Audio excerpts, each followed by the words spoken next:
all alone. Vitamin J, got what you need. Vitamin J, got what All you need. alone. Vitamin J.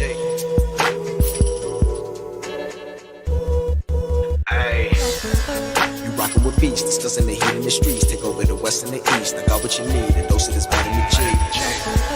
You rockin' with beats, discussing the heat in the streets. Take over the west and the east. I got what you need, a dose of this vitamin J. You rockin' with beats, discussing the heat in the streets. Take over the west and the east. I got what you need, a dose of this vitamin J. Rockin' with beats, discussing the heat in the streets. I got what you need, a dose of this vitamin J. You rockin' with beats, discussing the heat in the streets. I got what you need, a dose of this vitamin J. You rockin' with beats, discussing the heat in the streets. Take over the west and the east. I got what you need, a dose of this vitamin J. Vitamin J. Vitamin J. Got what you need. I'm on the outside looking in, and I wanna be back on the inside. I don't wanna be left on the outside, all alone. Vitamin J. Got what you need. Vitamin J. Got what you need. All alone. Vitamin J. Discussing that heat in the street. Hey, we got just what you need on Vitamin J. You rockin' with beats, discussing the heat in the streets. Take over the west and the east. I got what you need, a dose of this vitamin J.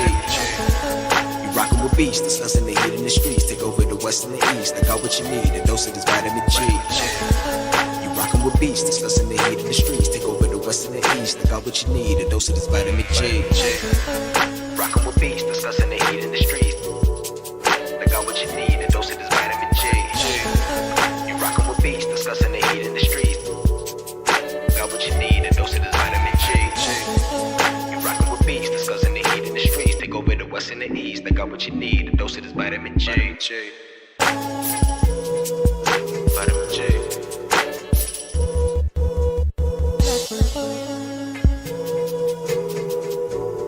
I'm on the outside looking in, and I wanna be back on the inside. I don't wanna be left on the outside, all alone.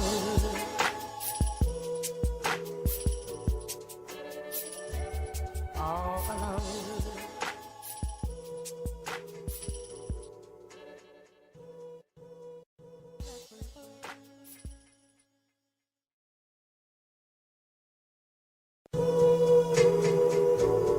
I'm on the outside looking in, and I wanna be back on the inside. I don't wanna be left on the outside, all alone. Vitamin J. Got what you need. Vitamin J. Got All what you need. alone. Vitamin J. Ayy. You rockin' with beats, discussing the heat in the streets. Take over the west and the east. I got what you need, a dose of this vitamin J.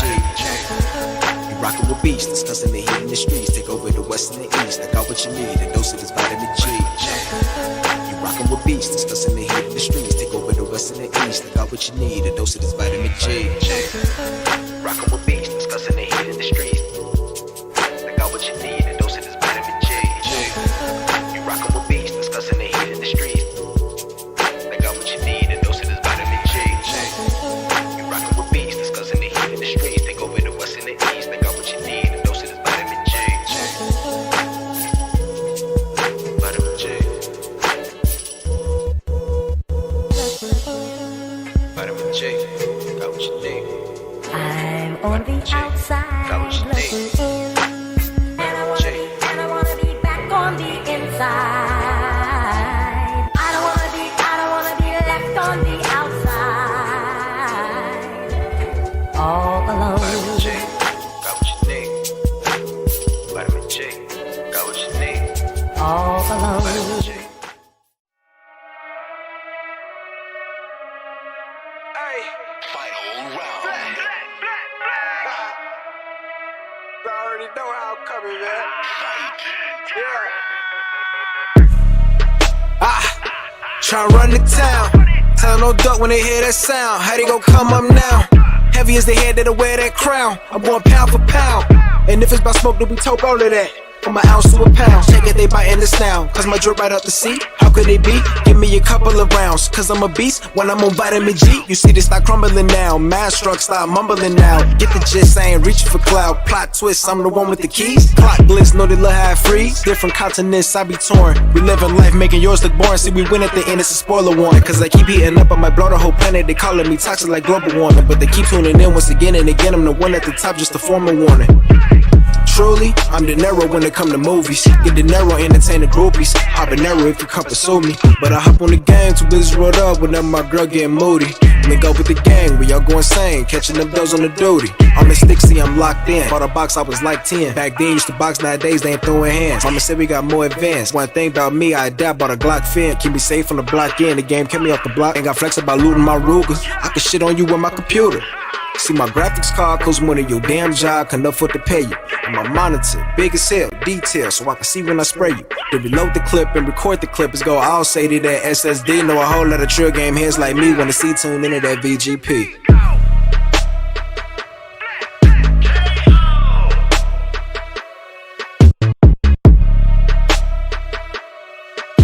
Take over the west and the east, and we got just what you need on Vitamin G.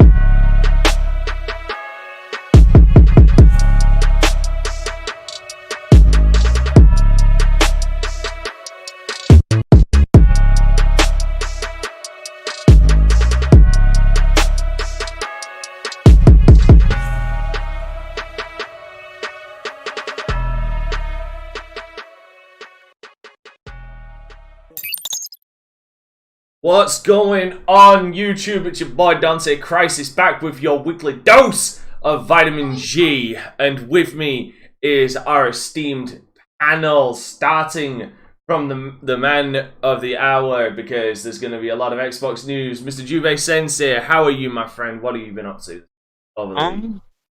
I am good. I just finished S ranking all of Demon Slayer, as far as the single player portion. So that's kind of cool. It's pretty short. Let me take a beat. Let me ask some questions. Yes. Because I'm intrigued for Demon Slayer. One, I know it looks gorgeous, so I'm hype on that. I'm assuming it plays like Ninja Storm? It does, and it doesn't, because Ninja Storm, there's no parry system. There is a parry system.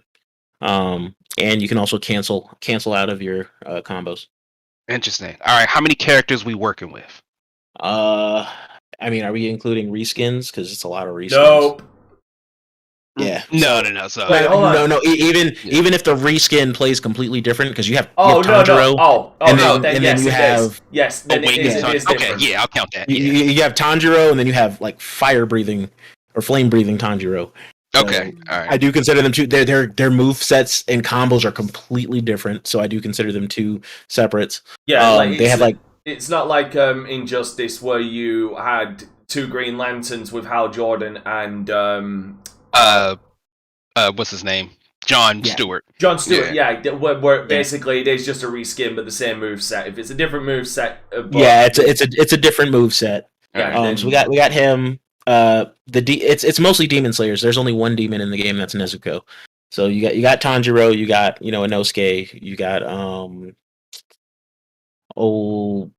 fucking Lightning Dude, whatever. Lightning Dude, I don't remember his name. Yeah. Wow, so they didn't put like that dodgeball demon. It's not dodgeball, but the ball demon. They're coming. Apparently, they're going to be DLC. They're not even a train one. Nope.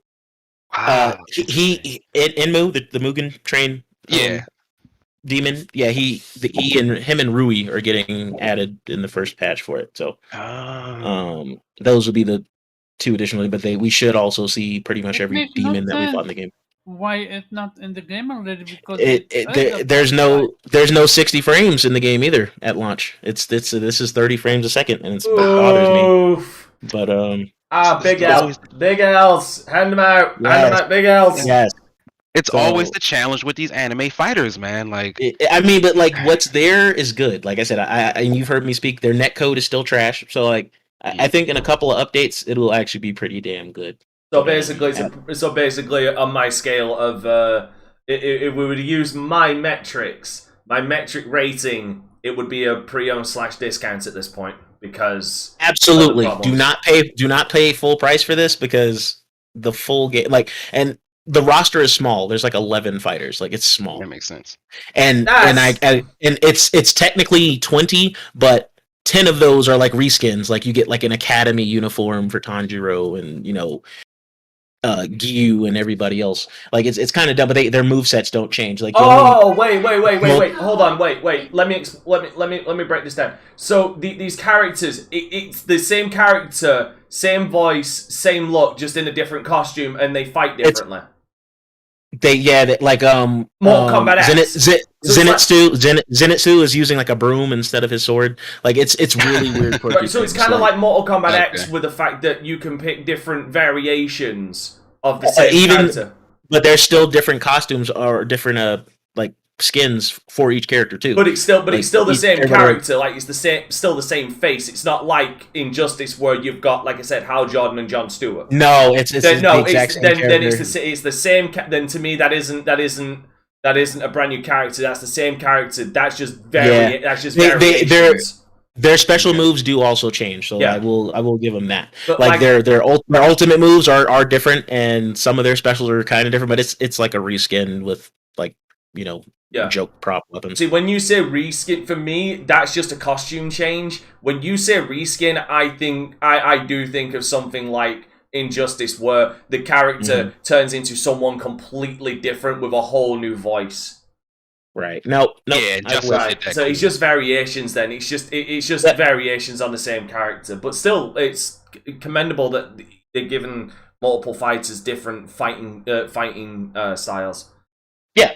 Like so that part's fine. It's the online is not ready. It still needs some more characters, and 60 frames will do it some major justice. I've seen people leaving before they get defeated. Right? Oh yeah, that's a thing. I haven't had that happen to me yet.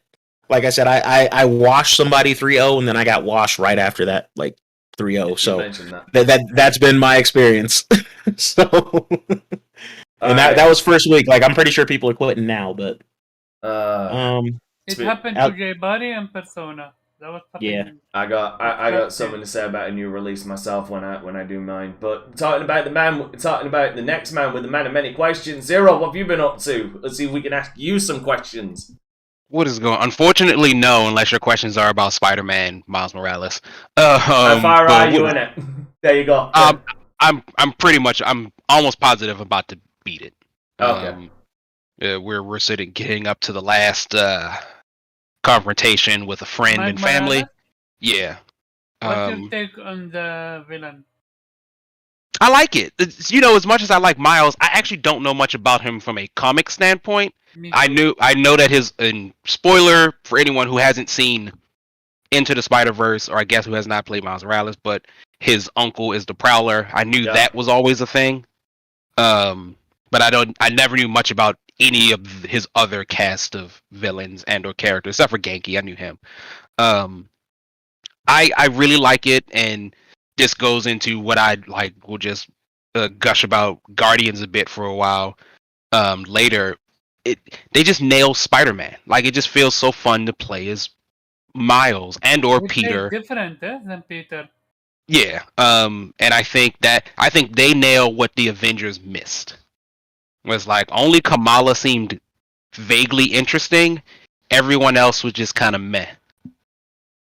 And like part of a comic book story, I think, is to nail the characters, because it's a visual medium. So you have to understand who these people are, and like, this is why we read. So if you don't nail that, I don't think you get it. So I'm having a blast with Miles. I will be done probably by tonight. And then I will go buy Guardians. As soon as I finish Miles, I'm going to buy Guardians.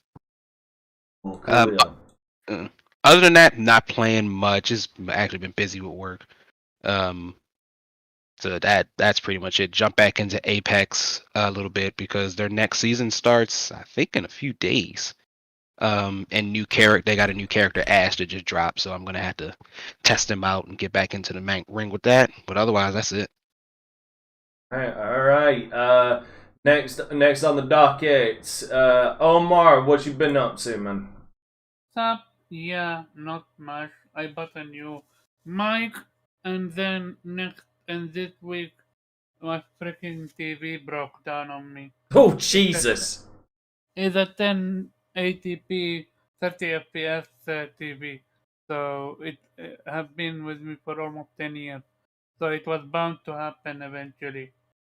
So I'm gonna go from that piece of shit to an LG CX.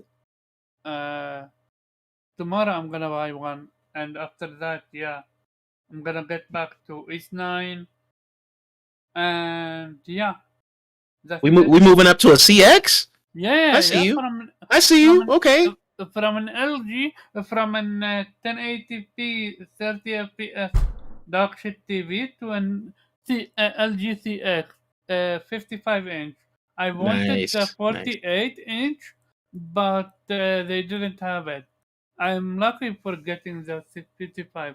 I had a friend called Innate. He spent an hour with me trying to find the best TV for me. And yeah, it was either Hisense, but they don't have the version that you guys have in USA with 150 with VRR and stuff like that. But instead, yeah, I'm gonna get the CX, LG CX. Everybody Very moving nice. up in the world while I'm still stuck here with free 1080p 60% monitors. I feel so left behind. I feel so left behind. All right, next on the docket, Pharaoh. What have you been up to, man? There's the family. Nothing much. Jumping back into some of that good old Scarlet Nexus. You know, yeah, about it. A little bit of Scarlet Nexus, about it. Did you enjoy your L? What else? What else? I meant your Ravens, bro. Did you enjoy that? Just handing out L's like dollars at the strip club. Oh, no team is going 17-0. The Bengals, though. The Bengals, though. Just all right. So you want to talk to me about the Ravens? Before you talk to me about the Ravens, I want you to go to Google and I want you to search Cowboys versus Ravens all-time record. All right, 1 second. That don't matter. Wait. Yeah, just put that up on the screen, Dante. Just put that up. All-time records. Okay, Baltimore versus Dallas Cowboys versus Baltimore Ravens results. Okay, here we go. Really? You, Dante?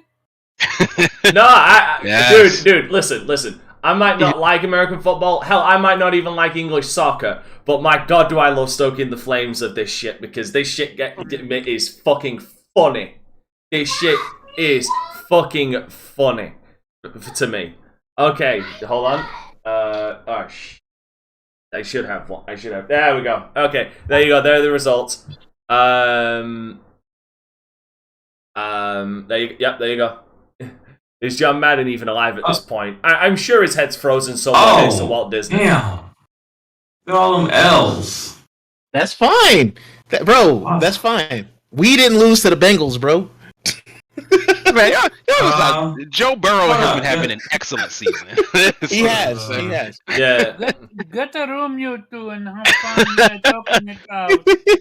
We're gonna get you on it, Omar. We're gonna start our own football podcast. Yo, it's better than them spaces you be in, bro. Trust me. I opted one talking about Bayango and other shit. It was fun. Yeah, the Baltimore Ravens lead series by 5-1-0. Points scored. Baltimore Ravens 172 to Dallas Cowboys 107.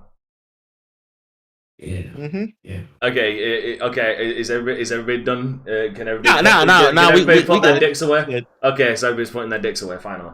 Okay, right. Well, fair enough. Fair enough. And as far as me, seeing as I like everybody else to go first before putting myself out there, I played. I did it. I did it. You will all remember. I made a promise on this podcast. I swore on my reputation I would finish all 3 Dark Souls games before the end of the year. It is done. It is Nice. done. All 3 Dark Souls games, Dark Souls 1, 2, and 3, one after another, all done, including the goddamn DLC. Now Bloodborne. Bitch, I've done Bloodborne twice. Now do it again. Okay. Funny enough, okay, wait, no. Funny enough, I've got motherfuckers in my chat asking for me to do Bloodborne again, and I've made them a promise. If and fucking when, which given the news we're going to be talking about today is in serious fucking doubt, I will do Bloodborne when I eventually get a PlayStation 5 to do Demon Souls. I will do Bloodborne and then I will do Demon Souls. Because that's the only one I've yet to play is Demon Souls. But I've got so many other Souls-like games. I've got fucking Neo 1 and 2. I've got Immortal Shell. I've got Surge 1 and 2. I was about to say Immortal Shell, but you already got I've got Code Vein, which I now own as well. I have so many Souls-like games to make me suffer. It's like, what? And I bring all this up because some motherfuckers in my fucking Patreons, I love them. I love my Patreons to bits. But why the fuck do they want me to do? And I put my foot in my mouth when I made this promise. And I put it on the fucking voting list. Because they like What do they want you to play? Why do they want me to do Sekiro Shadows Die Twice with Demon Bell enabled? Oh. With what? With what? The demon bell. I mean, it could be worse. They could want you to play Bug Snacks. No. Well, first of all, Bugsnax is an excellent game. I don't know what it is. Pharaoh. I mean, well, Sekiro won Game of the Year, so No, let me explain. Bugsnax was robbed. Let me explain why. Why it can't be worse. Sekiro Shadows Die Twice is obviously a Souls game from Software, so you know it's already going to stretch your asshole into basically the size of 3 Mile Island. The problem is Demon Bell, when that's enabled, all enemies have double damage resistance, deal double damage to your poise, and have double resistance to poise damage. Yay. Here, let me help you. Do that, play it with the demon belt, and also play it in first-person mode. Good luck. You know, I'm just batshit Absolutely crazy not. enough I'd try that. I mean, That you sounds could just awful. It does, but I'm willing to Nice. fucking do it. No. I have actually seen a YouTuber not only This- doing that, but beating the final boss with it. This is the same retarded asshole who decided, you know what would be a good idea? Because I'm playing Dark Souls 3 again in my free time because I'm really enjoying Dark Souls 3. Like, honestly, I'm very fucking surprised Dark Souls 3 didn't win a Game of the Year itself or come into contendership for it. I actually think it's that damn good for a Dark Souls game. What won Game of the Year over it then? Oh, Sekiro. Oh, no. It wasn't even in contendership for Game of the Year, where I think it should have been. But I guess that's because, obviously, unlike the rest of the Souls games, it had a story, but the story was always in the background, where Sekiro, the one that finally won it, had the story in the foreground. I did myself a massive disservice by playing a magic build in my first playthrough of Dark Souls 3. Now that I'm playing it again, I'm using predominantly dexterity, strength, and faith. What's fucking hilarious is one of the bosses that gave me so much shit, the Nameless King, who was considered one of the hardest bosses in all of Dark Souls. He basically fucked me with no lube the first time I fought him in my original playthrough. Beat him on my fucking 4th attempt in my casual playthrough. I've realized the build I was using was wrong. You know about its pattern and everything like that. I know what you're talking about. Yeah, here's the thing, and I've said this before. There's one difference. There's a difference between, like, you can look up a YouTube video on somebody beating a boss and the optimal, because with Dark Souls, this is one of the truest things I've found. You can look up all the best strategies to fight a boss. You can You can look up the best build to fight a boss. You can look up a video on how to beat the boss. But you still need to execute that. And Dark Souls bosses are very unlikely to allow you to fucking even try that. I mean, most Dark Souls bosses are keep yourself on their back and work on them. That doesn't work in Dark Souls 3. Does not work with Dark Souls 3. Dark Souls 3, a lot of the enemies have back attacks. So, for one example, Champion Gundyr, who's also a fun boss as well, he will literally, if you're behind him smacking him, he will literally just kick you in the face. He will just lean back and kick you back in the face with a fucking straight kick in that big heavy armor. But aside from that, I also played and completed Back 4 Blood. I have mixed feelings about this game. So Back 4 Blood it is fun. It's fun in multiplayer, obviously, and it's the only way you can play this, because solo you don't actually progress in unlocking characters, which is fucking stupid. I like the card system because it adds a spice of variety to each individual character, because each individual character has a set number of special stats that you can stack with cards, and the game can purposely fuck you over with cards, such as one map could be entirely fogged out and basically become Silent fucking Hill. What I don't like about this game is the fact that in this game, you could fail really fucking easily because this game has way too many grabbers. So if you're familiar with Left 4 Dead with things like the smoker and things like the jockey and stuff like that, where they grab you and you need a teammate to get you off, you have the chance of your entire team getting fucking wiped just by being grabbed by something. That's true. And it's fucking annoying. There is a way out. There is a way out with a stun gun. The problem is the stun gun also operates the same slot as the defibrillator, the toolkit, and other things, and ammo pouches as well. So, you know, it's kind of, you've kind of got to balance what the fuck you're doing. But but in one of the missions, I'm not going to spoil what happened, but one of the people I was playing with, Blitz, who is one of the calmest Canadians I've ever fucking met, was actually legitimately getting pissed off because he was getting attacked by a hawker, which spits at you and sticks you to the ground. He got out of it, only to immediately get fucking hawked on again. Yeah. Yep, that happens. That's the thing. Yeah, it's really bad. And you know the worst thing is, this was all on the recruit difficulty. This game has... Oh, God. This game is difficult, but it really does feel like this game's difficulty is a little unbalanced. No, they be on some bullshit. Even if you move it up off a recruit just once, they'd be on some bullshit. Yeah, like absolute bullshit. If you're stuck with bots, don't even bother. Don't even bother with the higher difficulties. Like literally, you're going to die. Yeah, and there's only 2 continues. And if you die, if you get wiped twice, the game's over, and you'll have to restart. And the higher the difficulty, the less checkpoints you have. So if you're on nightmare difficulty, if you die once, you've got to restart that entire fucking section, that entire fucking chapter all over again. Yeah, that's rough. I like the guns. I like the customizations. Don't like the fact that you can't take attachments off guns. That's fucking stupid. Because I had a UMP-45 with a fucking 4x scope. What fucking RNG fucking thought that was a good idea? That is fucking... I hate that gun. That gun is garbage. You pick it up thinking, oh shit, why does this have snipe zoom? Like, that does not help me at all. Nope. What else is there? End boss is disappointing as all fuck. Now that you finished all the Dark Souls game, what you gonna play? Oh, dude, like I said, my Patreons are voting on that right now. Oh, okay. But right now, Sekiro Demon Bell is winning, which, again, I'm not looking forward to. What else? There was something else about that game that bugs the fuck out of me.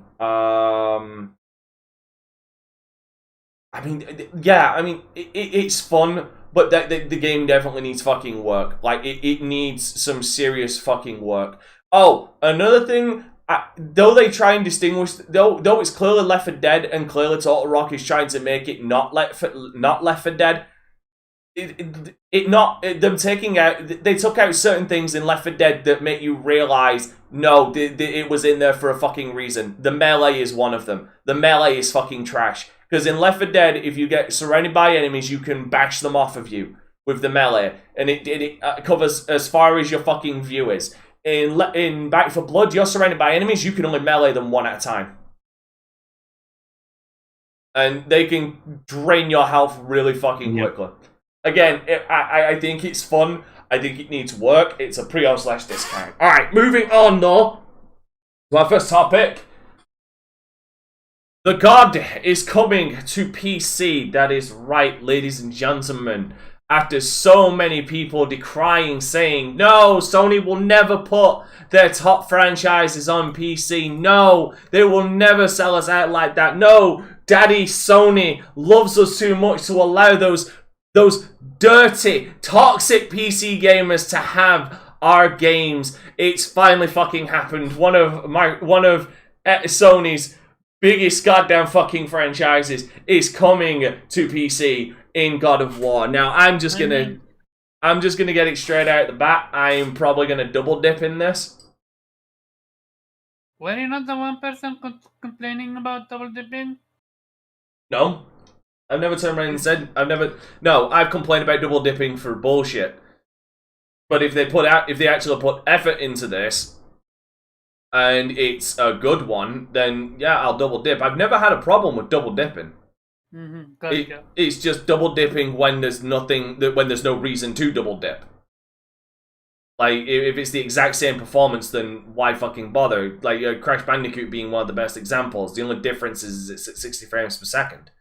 But yeah, this game's going to be running at 60 frames per second. It's going to have NVIDIA Reflex and NVIDIA DLSS.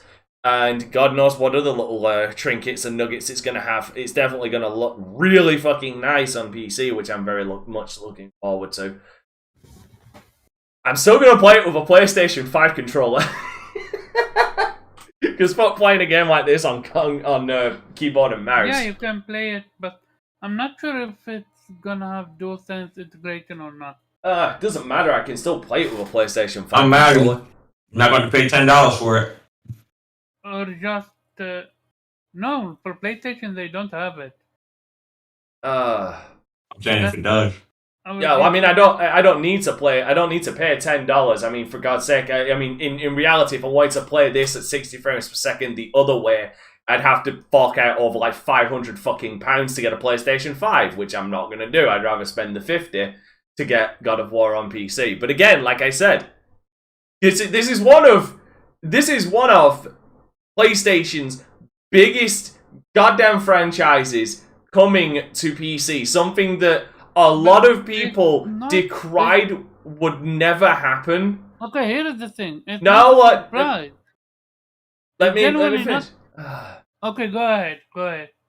I don't care if it's not a surprise. I don't care. Because a lot of people still decried that this would never happen. All of them are coming. Like, no, day and date is on the way. I'm not saying okay, keep that saying Horizon. Keep saying it. I see it doing it maybe next generation, but probably in the next like 2 years once Nixus actually gets rolling. Here is the thing.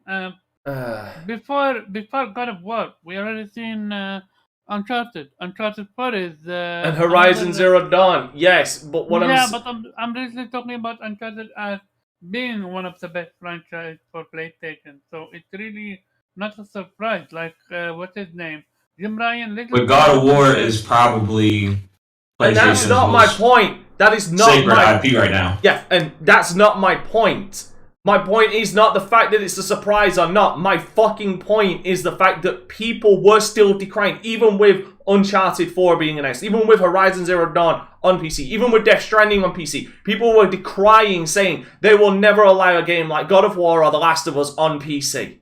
And if they do, we will stop playing. We will sell our PlayStations and go to the PC and play on PC.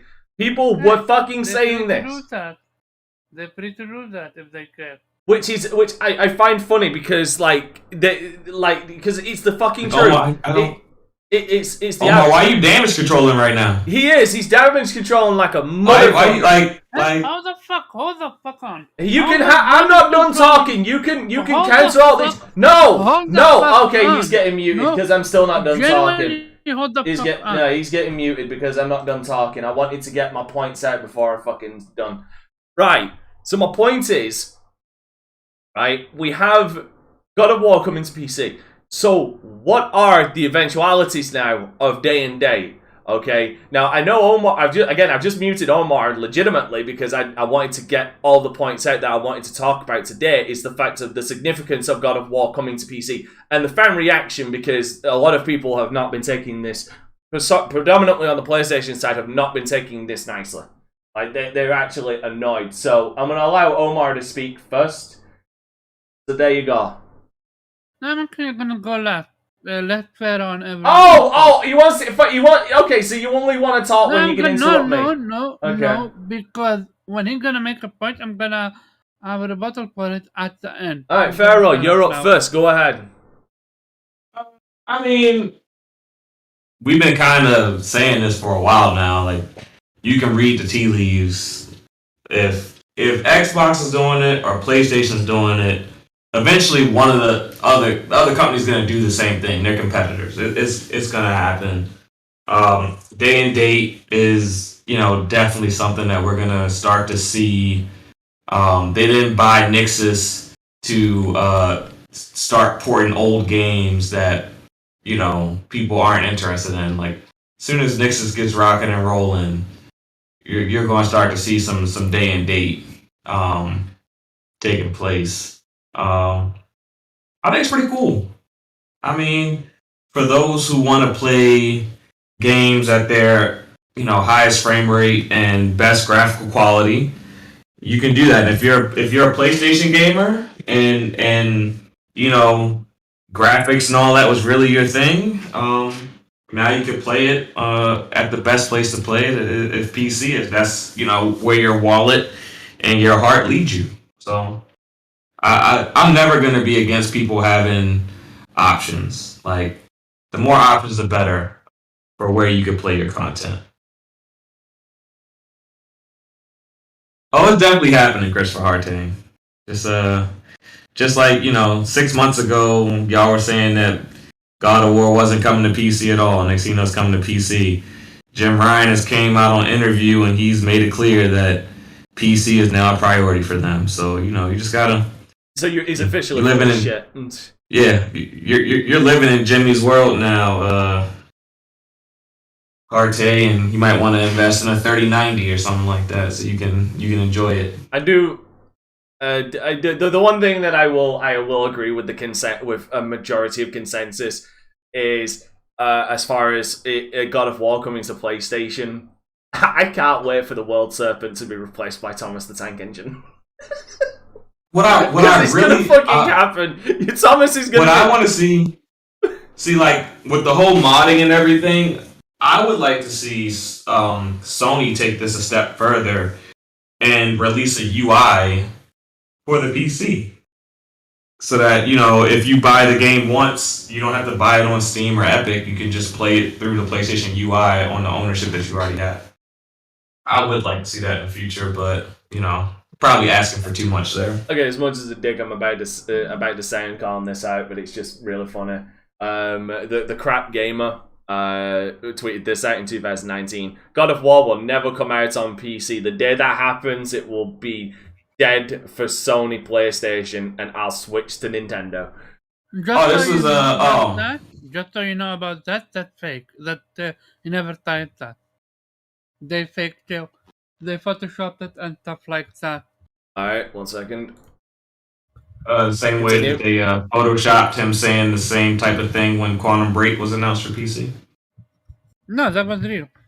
Because there was. So when it's PlayStation, it's real. It's fake, but when it's Xbox, it's real. No, the difference is I don't consider him really as a real, truly PlayStation gamer. I consider him as a disgruntled Xbox gamer. Wow, I fucking love how you're gatekeeping who's really a PlayStation fan and who's not. It's So fucking beautiful. What was Zero. this whole fucking What about you? What are your gatekeeping thoughts on Dude. on this? I've got no particular. I mean, I will always lead off with saying, I guess if you want a real place to play pure exclusives, you can just come over to Big Nintendo. You know, Mario's still not on PC legally. Legally. You know what I'm saying? Like, Man, Mario we Kart. don't want to hear that legally. If I'm you just want to saying. play it, Just saying. if you want to play Metroid Droid right now for free, someone released an article on how to do that. Hey man, we're supposed to be supporting the devs, right? Like, all right, pay your price. We are supposed to be supporting the devs, but don't act like Nintendo's games ain't, available by any means necessary.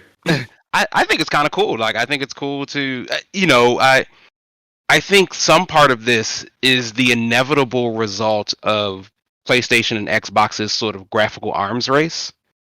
Whereas, like, everybody wants to play on the best place to play.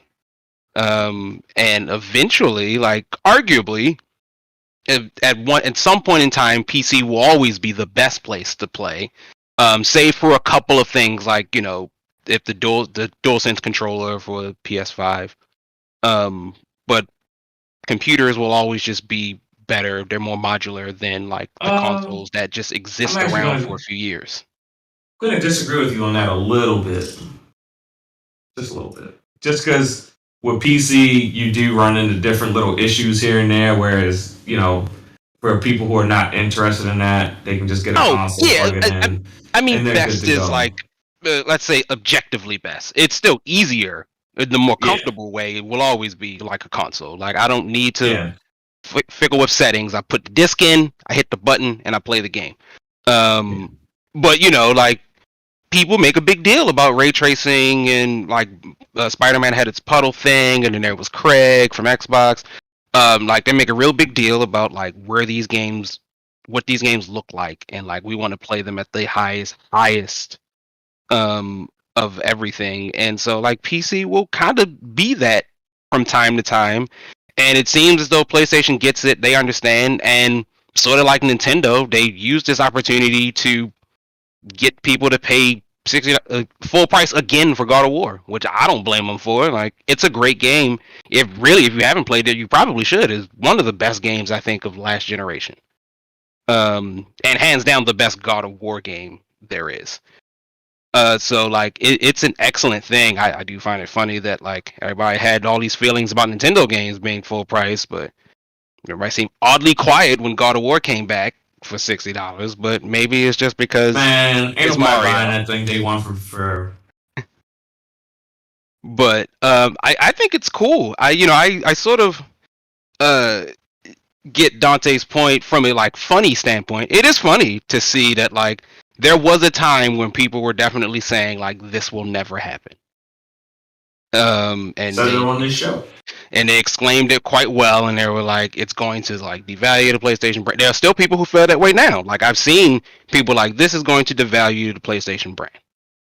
Like, they might have tolerated Death Stranding because it's like, that's not a PlayStation thing. And maybe Uncharted. It's like, Uncharted's done anyway. We've moved on to The Last of Us. But God of War's big name, and, like, the series isn't done yet.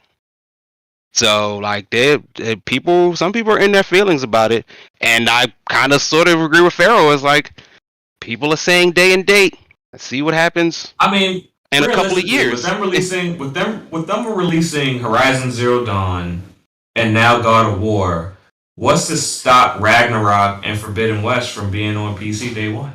I mean, it makes sense. Having a studio putting it together. Well, they just bought Nixus for that. Oh no, exact reason. I agree, but that's if they want to put Nixus on that duty. Yeah, but I'm just saying that's what they. If they want, that's what. Sorry, let me just quickly bring this up because I think that this is a fair point to bring up. Nixus is not doing this port, and the free port and the free games of PlayStations that have come out, Horizon Zero Dawn, Uncharted 4 when that comes out, and God of War are all being done by three completely different studios as outside of Nixxes. So I don't know if they're waiting for Nixxes or if Nixxes is working on current PC ports of current games being developed or anything like that. But it's fair to point out that like if they want to do day and date, unless they viciously and like comprehensively expand Nixxes and get them more manpower, it will take more than one studio. Depending on the frequency of releases, they will need more than one studio to be able to do day and date releases for all PlayStation games from here on out. And I guess I wonder part of it, because I think I understand the reluctance to the day and date thing, but I guess like my question is like, what happens if it does happen, right? Like, so you have Xbox and PlayStation both releasing their titles day and date on PC and their respective consoles going forward here on out. In my head, realistically, it wouldn't make a huge dent in their profit margins, right? Because a game like profits. Possibly, but a game like Ragnarok, because the PC community would get caught up in that same advertisement wave of this game launching. So I mean, Epic and Steam and whatever store that you go to buy that game, people still gonna pre-order. It's gonna be more people pre-ordering. Yeah, and it's not. And here's the thing as well that also, and I've been saying this for absolutely ages. PC has no allegiance. Like, you'll find a lot of PC gamers have at least one other console outside of PC. A lot of them will. They probably will predominantly play on PC, but they'll buy other consoles if they can afford to.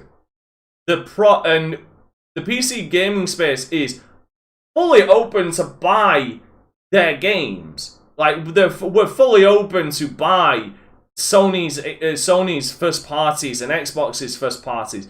The only thing we ask is that you show respect to the space. Don't release a shitty port.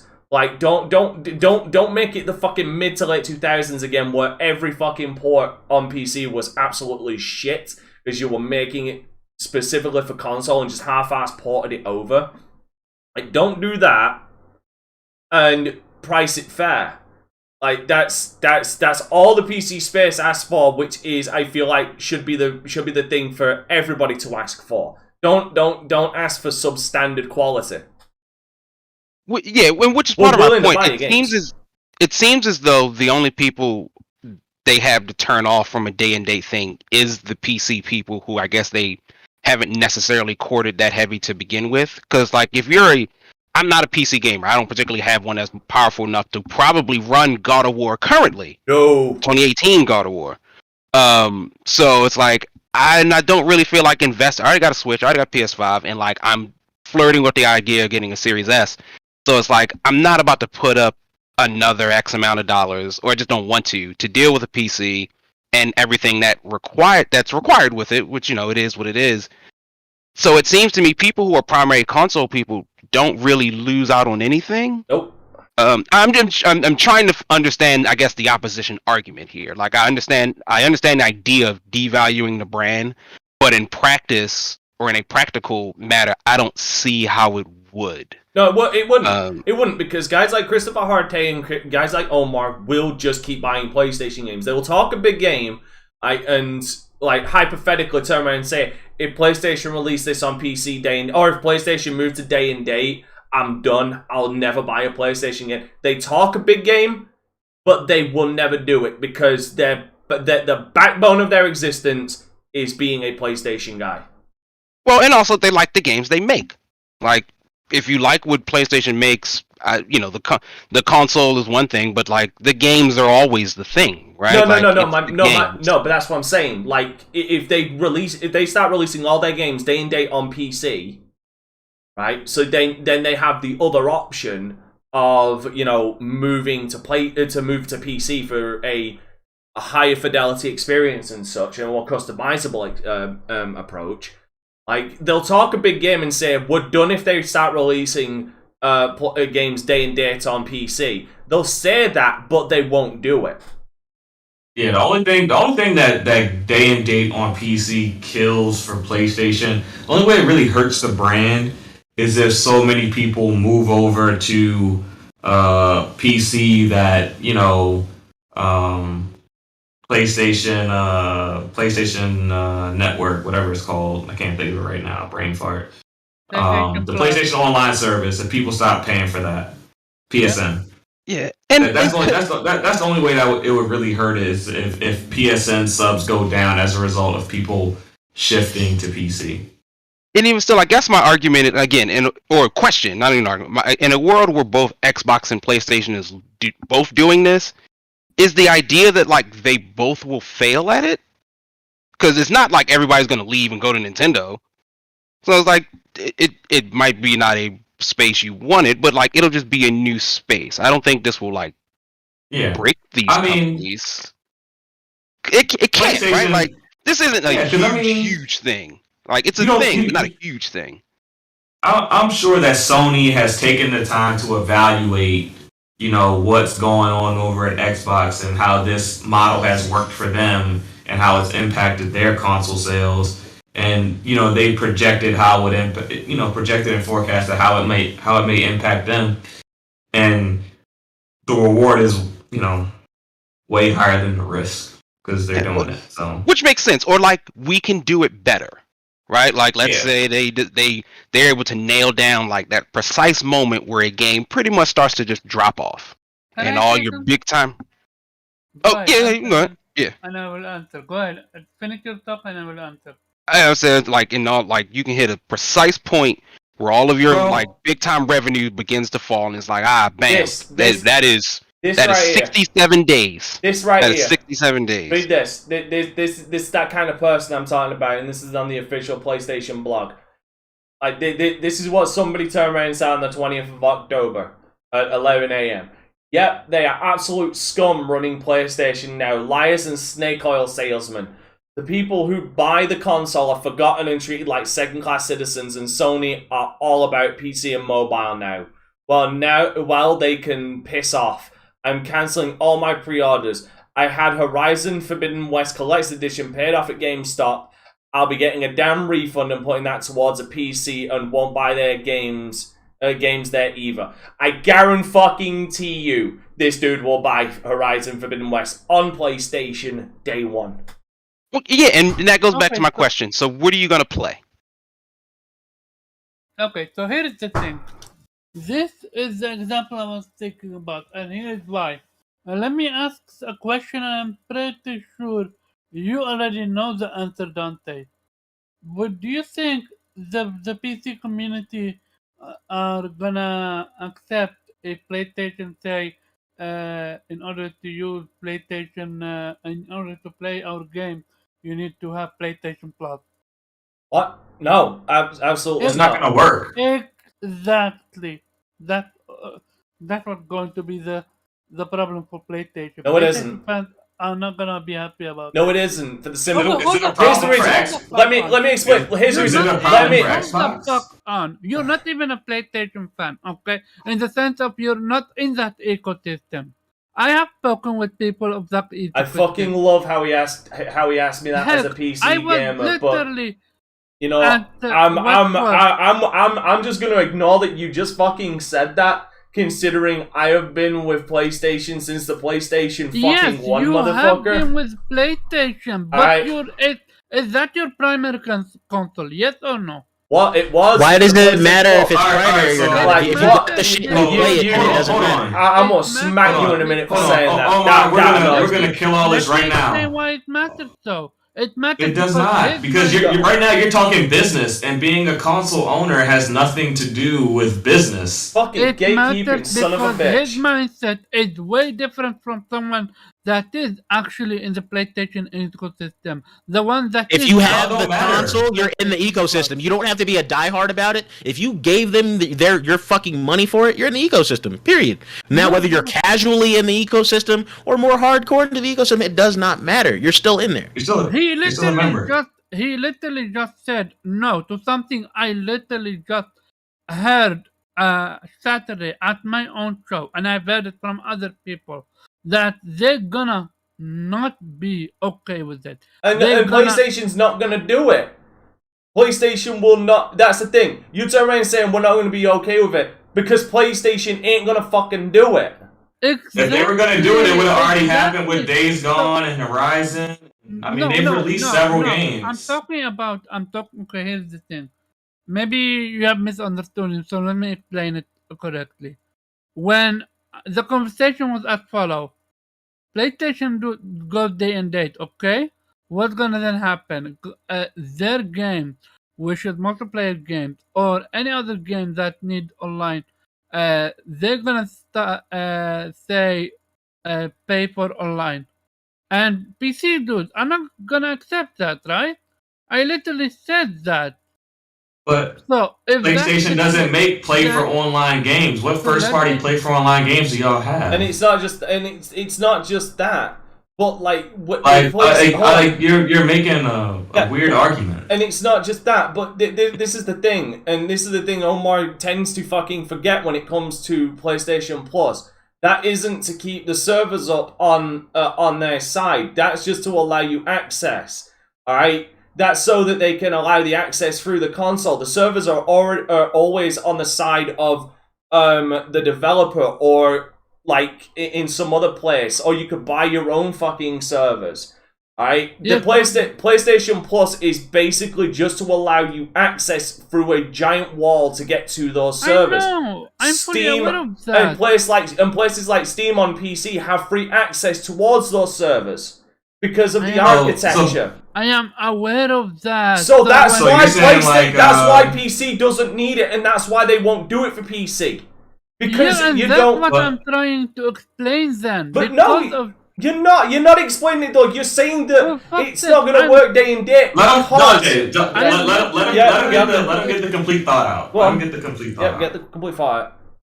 so people PlayStation is not gonna do that. So PC is gonna get a PlayStation to be able to play PlayStation games that PlayStation fans are required to pay for online. PC players are going to be playing it for free. What do you think is gonna happen then? People are gonna either do one of the two things: boycott such game. Nope, Oh. you can't do that. You're saying no. I So- literally just spoke with a person. Look, I mean, how are you gonna boycott Alright, so- it, bro? Like, I'm sorry Alright, that so- you allowed Sony to charge you for online. That sounds like a consumer problem. And I'm sorry. Y'all that- allowed it. No, Y'all didn't but hold on. As throw them far under the as- bus as when they far tried as- it. no problem. So what you As do far then, as- you hold fucking on. fix it if you have the Hold money. on. Yeah, Omar, Y'all I let have them a get away with it question. for 8 years now. Like, what do you mean? Omar, what PlayStation first party title provides multiplayer that you need PlayStation Plus to play? Ghost of Tsushima. And Uncharted, I think, are the only two. Uncharted. Ghost of Wait, Tsushima, Uncharted 4 has. Uncharted. Uncharted 4 has multiplayer. I'm pretty sure Gran Turismo does that as well. Oh, probably Gran Turismo. I guess that would be the only one. I'm pretty So sure. you're talking about you're talking about a very few minority of games. Like Yeah, but okay, MLB the show. PlayStation- MLB the show isn't on PC. PlayStation is making more multiplayer games, but just multiplayer games in general for PlayStation. Look, when it comes down to Yeah, but if it's like Madden or Fortnite, you don't need a PlayStation version of that game. You can just get it on Steam yeah, but I'm from literally the talking developer. about PlayStation specific, like first party titles. So my point, we came to the conclusion at that. Look, the people that don't have the money, they are not gonna move from the ecosystem. No one's Right. asking you to. But No the one. people that do have the money, why the fuck would you be on PlayStation? Including myself. If I had the money, why the fuck would I be on PlayStation if I can build a PC or buy a PC and get PlayStation games, know- Xbox games, and Nintendo games as well? You know why? And I can give you a simple reason why. Go ahead. Tribalism. Because What? your identity, you have grown up so you and a lot of people like you have grown up so goddamn indoctrinated that this is the platform to play on, that this is the platform where it begins and ends, that your whole gaming identity is based around PlayStation. Evidenced by you decrying me as not being a true PlayStation fan. I think I have a better. Well, I won't say my answer is better, but what I meant in the sense of you're not a person that buys PlayStation 5 day one, buys subscribe to PlayStation. I don't know if you. Okay, so no, I did. I fucking dislike Sony a lot, and you know this. Okay, first of all, motherfucker, let me get this straight out the goddamn way, right the fuck now. Let me clear the goddamn space. I stood outside at the midnight goddamn launch for the PlayStation 4 and bought the goddamn PlayStation 4 Killzone Shadowfall edition with an extra controller with the goddamn camera and got Battlefield 4 for that console as well. I stood out at midnight for that fucking launch. The only reason I didn't buy a PlayStation 5 is because of Sony's direction in a place where I'm already also invested in. They're gonna get my money regardless. I'm a fan of Sony's products, okay? For fuck's sake, I'm wearing Sony goddamn headphones, for fuck's sake. I'm a fan of PlayStation games. Okay, it's them who started moving over to the PC platform. I didn't start demanding that they did. And the only reason I don't own a PlayStation 5 is because currently I'm in a financial situation where I can't afford it. I understand that. Okay, but at the same time, you also don't know me. In the sense of, I don't give a fuck about PlayStation. I really don't. I play on PlayStation. I play on my fucking laptop. And yet it's so easy to decry me as not being a true PlayStation fan. Okay, I apologize for that. It's not... I apologize for that. That's an error on my end. But at the same time, I don't give a fuck about PlayStation. I give a fuck about their game. If their games are amazing, I'm gonna play them. Heck, I don't even play all their games. I never touched Killzone. I never touched Gran Turismo. I play what I like to play. If I truly just was a PlayStation fan, I would have never touched Ori. I would have never played Gears of War. I'm just a fucking gamer. If I had the money, I would be literally now with a PC, with a Nintendo Switch, and with an Xbox. I don't give a fuck about platform. I give a fuck about which games I can play, and that's it. And there are many of us, but there's also many that don't have the money, including myself, and they're gonna be stuck on one platform. Plain and simple. I would ask in a different way then. So I do understand your point. Let's say just everybody has infinite money, if you will. I don't think that it's still proof of concept that people are going to move over to PC. Because I would move in a heartbeat. Like, come on. But why? My question is though, why? Because the way I understand it is. Okay. I'm getting PlayStation games, Xbox games, and PC games, and Nintendo games on my PlayStation. What else do I need? I think I want to really answer this question because I fall into the category that he's speaking of. I own a PlayStation 5, I own an Xbox Series X, I own a Nintendo Switch, and I own a gaming PC. And there's value in playing on your PC, and you want that higher graphical setting. I have two monitors that, they cost more than, the damn PC damn near. And, there's still something about being comfortable on your couch playing video games. There's a part of that, I still do want to sit on my couch and lay back and enjoy a game sometimes. And I'm not going to do that at my desk where my PC is located. So, I mean, maybe there's a future world where I might look at it and say, hey, I'll just make another PC and hook it up to my TV and I'll game that way. That's a possibility. Yeah, there's also the Steam Link as well, which is the Steam Link is a small little box that you can attach to your internet. That's cloud gaming, right? What? That's cloud gaming. No, it's not. No, okay, no, it's stream gaming. you basically Steam Link is you connect it to your Steam account on your PC. You can have your PC on upstairs. You can hook up a controller to your Steam Link, have that attached to your TV, hook that into the hard line of your internet connection, or Wi-Fi, I believe, as well, and you can literally play your PC games downstairs while your PC's on upstairs. And through Steam, it's like a Chromecast for games, basically. Yeah. And the best thing is one of the best things is it uses Steam's OS, Big Picture. I'm sure you're aware of that. And Steam actually allows you to turn off your PC through Big Picture mode. So once you're done, you can actually. What's the latency like on that? I don't think it's that bad. I do think it comes to. I think it comes down to that's still a thing. That is still a thing. Like they only. I learned something new. Yeah, I don't believe the latency is bad. I think it all comes down to your internet connection. It is obviously preferred that both are hard linked, like Ethernet connector in both. That was my thing. That was what I was thinking about. I still don't, and because Pharaoh sort of answered it for me. I think there's this idea that like people operate have the ability to they operate. I'm going to go to the best. Where that's just not true. Like there are people who can't afford convenience. No, Yeah, I didn't say best. Comfort. I said but PC convenient.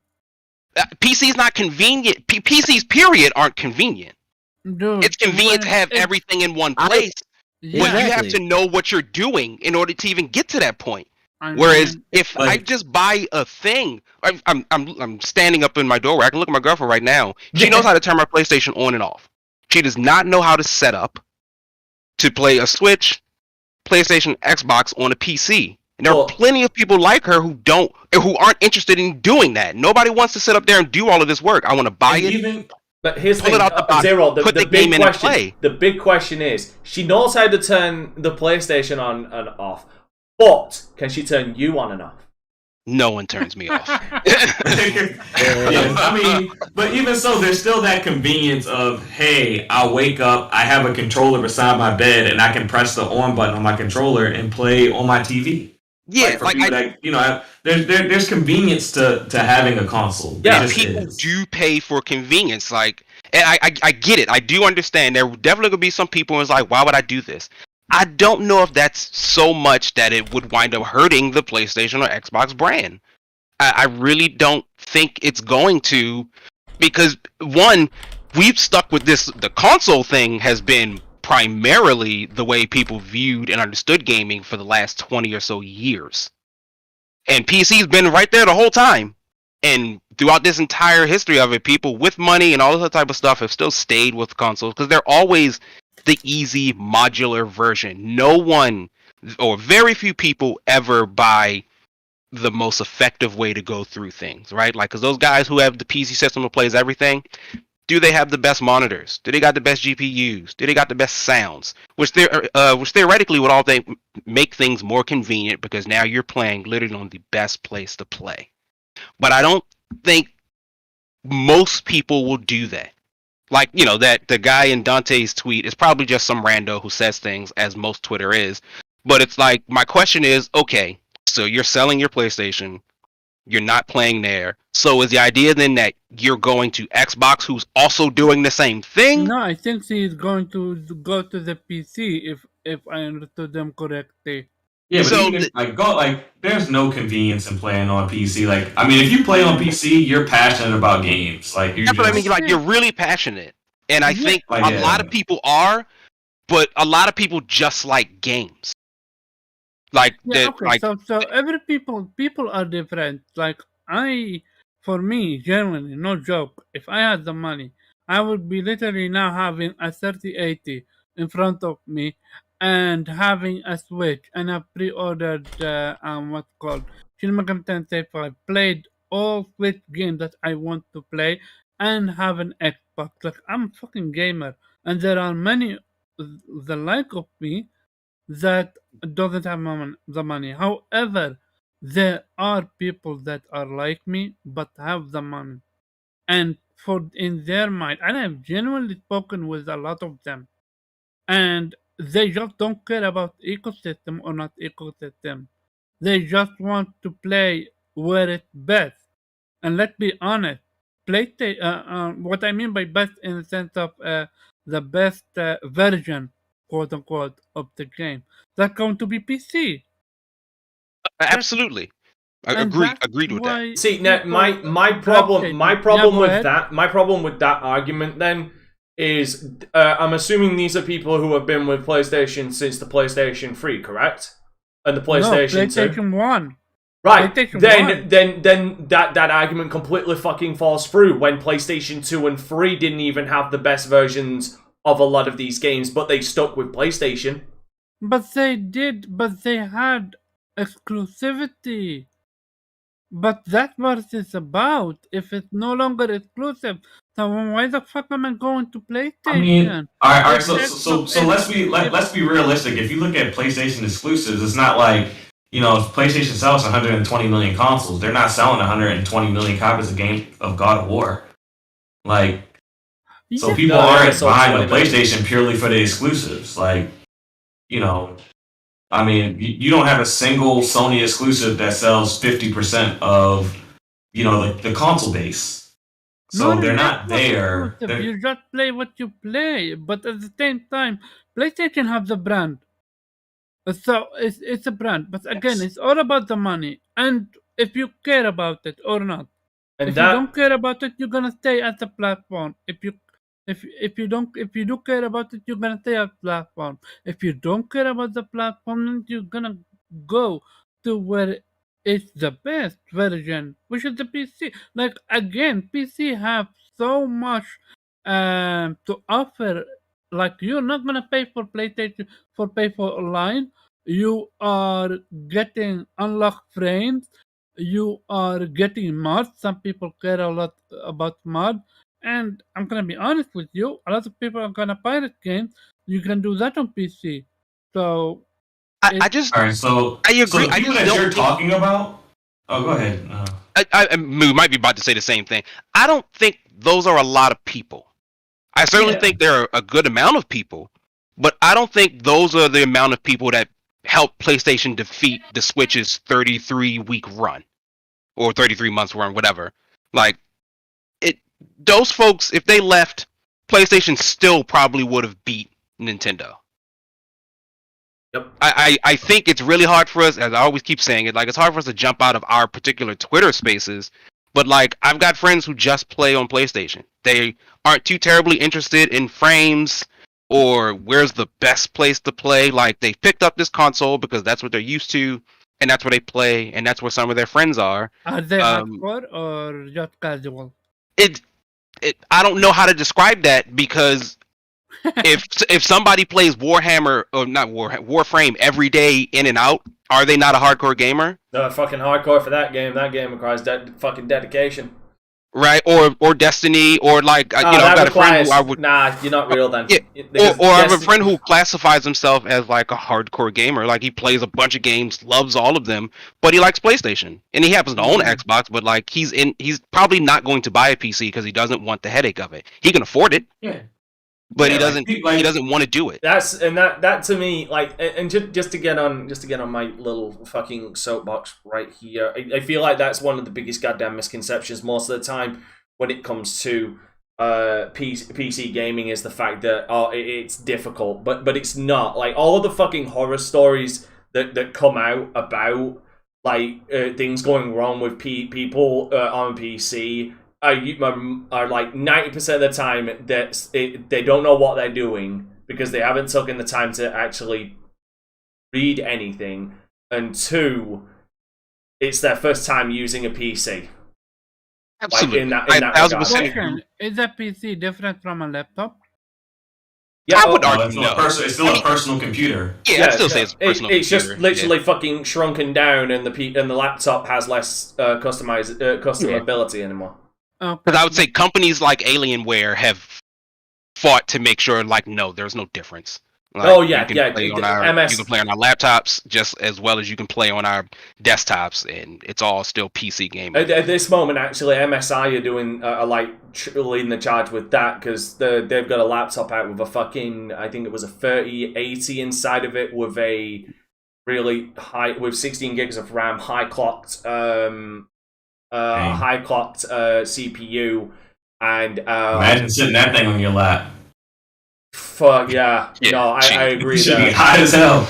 There's the thing. Laptops are also like let's not beat around the bush here. Like everybody here likes to talk about. I'd just like to point out something. It's because Roxas brought up what this failed product was. It wasn't the Steam Link. The Steam Link is the cloud one. It was the Steam machines that did. They were pre-built PCs meant for the front room. They're the ones who failed because the specs weren't there and the pricing just was not fucking there, like at all. That's why those failed. The controller is actually really decent once you get the handle of the fact that there's no analogs. It's all it's a touchpad. And the Steam Link is still good. Hell, you can use Steam Link on your phone. Like, Steam Link was effectively what xCloud is, or what the Xbox Companion app is, where you can play your Xbox games from your console on your phone before that even existed. Now, as far as laptops, we talk about the portability of saying, oh, but we don't want to do it in front of our monitor. We want to sit down in front of our TV and play. Laptops also hold that distinguish of being able to actually be able to do that. Because with a laptop, it's easily portable. You can take it downstairs. You can hook it into your TV via HDMI. You can plug that fucker in and keep it on charge. And you can connect a controller to it via USB or Bluetooth.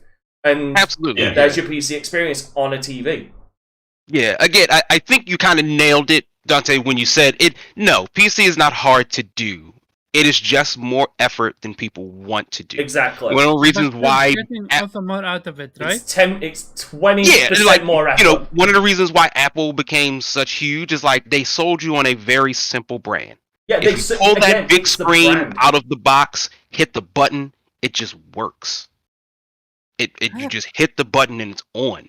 But arguably, there are computers that are PCs, if you will, quote unquote, that are better than most Apple products. Dude, no, that's not even a fucking that's not even arguable. That's a fact. Yeah, but they constantly do numbers, and it's because people just like convenience. So, like, if I were to put it in a percentage, my thought process would be it's probably 10% of folks who are like closer to our side of the thing, where it's like, maybe if I spend all my money on all this PC, I don't need to get another console again. And we make up a good share of the market. There's very few people like that. If you have the money to make a $3,000 PC, you already there. And you're spending $700-800 on monitors, $1,000 on monitors, like them people are not the same people that's like, oh, a console's beneath me. Like they're the same people that buy the $3,000-4,000 TV and they hook a console up to it anyway because that's it. That's my thought, because like I'm spending money, I can just afford to. It's in your budget. Like it's different. And so, but the people who have a budget, we're selective. Yeah, if you build a $3,000 PC and buying a $500 console is too expensive, then your priorities are a little jacked up. They're fucked. So I think more people fall into let's call them the Switch crowd, who are just like the people who's gonna buy a video game console, period. And then perhaps people are now that Pharaoh has delineated a line a bit, like maybe people closer to us who like probably could, if we worked for it, can have all three, but instead decide to choose based on what we feel the best value is going to be for us. So for Omar, that's PlayStation. So for Kofi, for Pharaoh, he has all three, but it seems to be Xbox is the more value brand. Same for Jube. And for Dante, it's like PC in this PC space, even though we like most of us own at least another console. I own all for that's the funny thing. For me, here's the thing. I was all for. Here's the thing. It wasn't my choice to not get an Xbox Series X or a PlayStation 5. Sony made that choice for me. I was more than willing to shell out to try and get an Xbox Series X and a PlayStation. All right. Here's the thing that a lot of people tend to forget. Okay, all of these people that turn around and say, "Oh, they'll just buy a PC." Like if all these exclusives go to PC, they don't already own a PC. Like they don't own one. All they own is a PlayStation.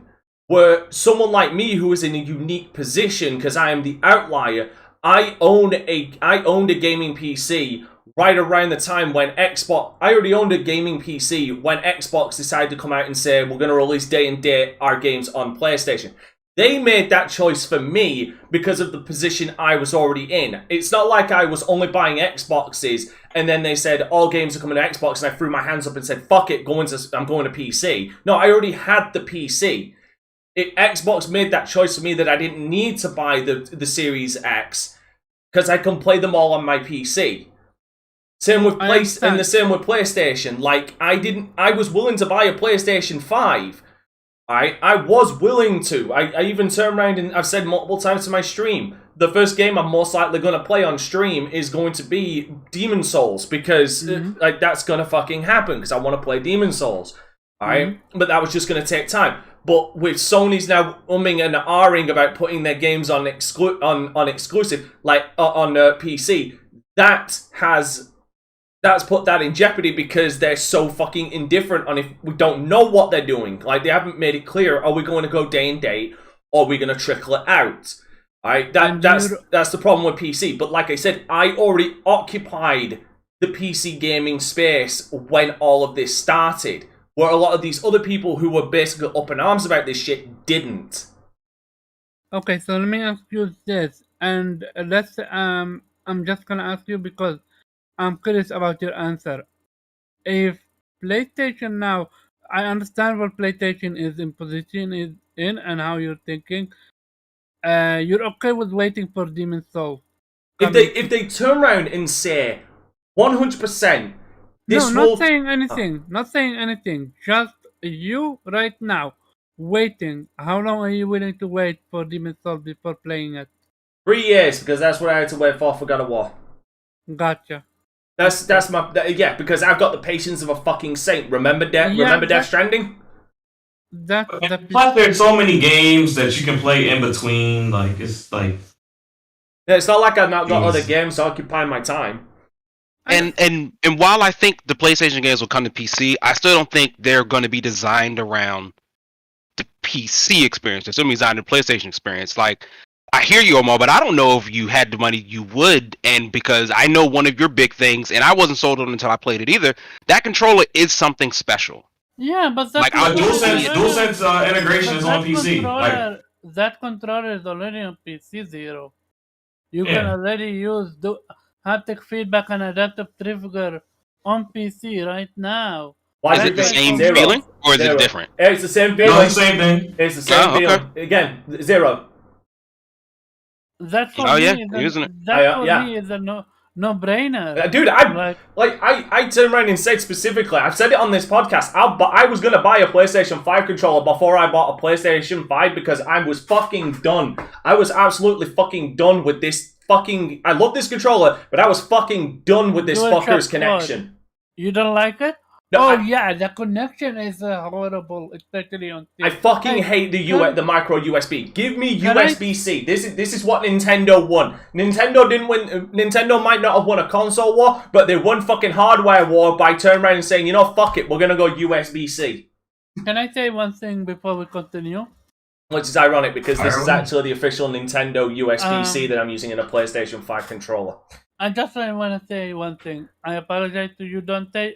I assumed a lot of things about you, and that's just my mistake. One, I actually thought that you were not per se rich, but more like capable of buying anything you want. No, Omar, Jubei is the rich one on our console. Yeah, dude, he buys $1,000 mice. Absolutely not. He has Xbox keyboards, pajamas, t-shirts, memorabilia.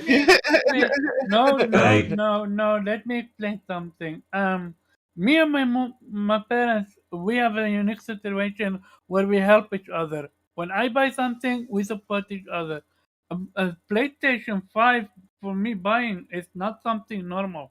Like, I can't go out and buy a Nintendo Switch right now. Like I don't have that money. The only reason I'm paying that much money for a TV is because I'm literally buying something I'm investing in that is going to hopefully take me for 10 years or something. Like after that TV, I'm genuinely broke until next year when I'm gonna try to find a way to get Horizon Forbidden West. Now, So now, that's take, what. now take that feeling you've got right there, Omar, and kind of put that on a bi-weekly basis. That's effectively me. So that's why I apologize. I genuinely thought in my head because you have a Patreon, because you have a always streamer. I thought you were in a good. So I apologize, dude. It was Okay. never an emulation.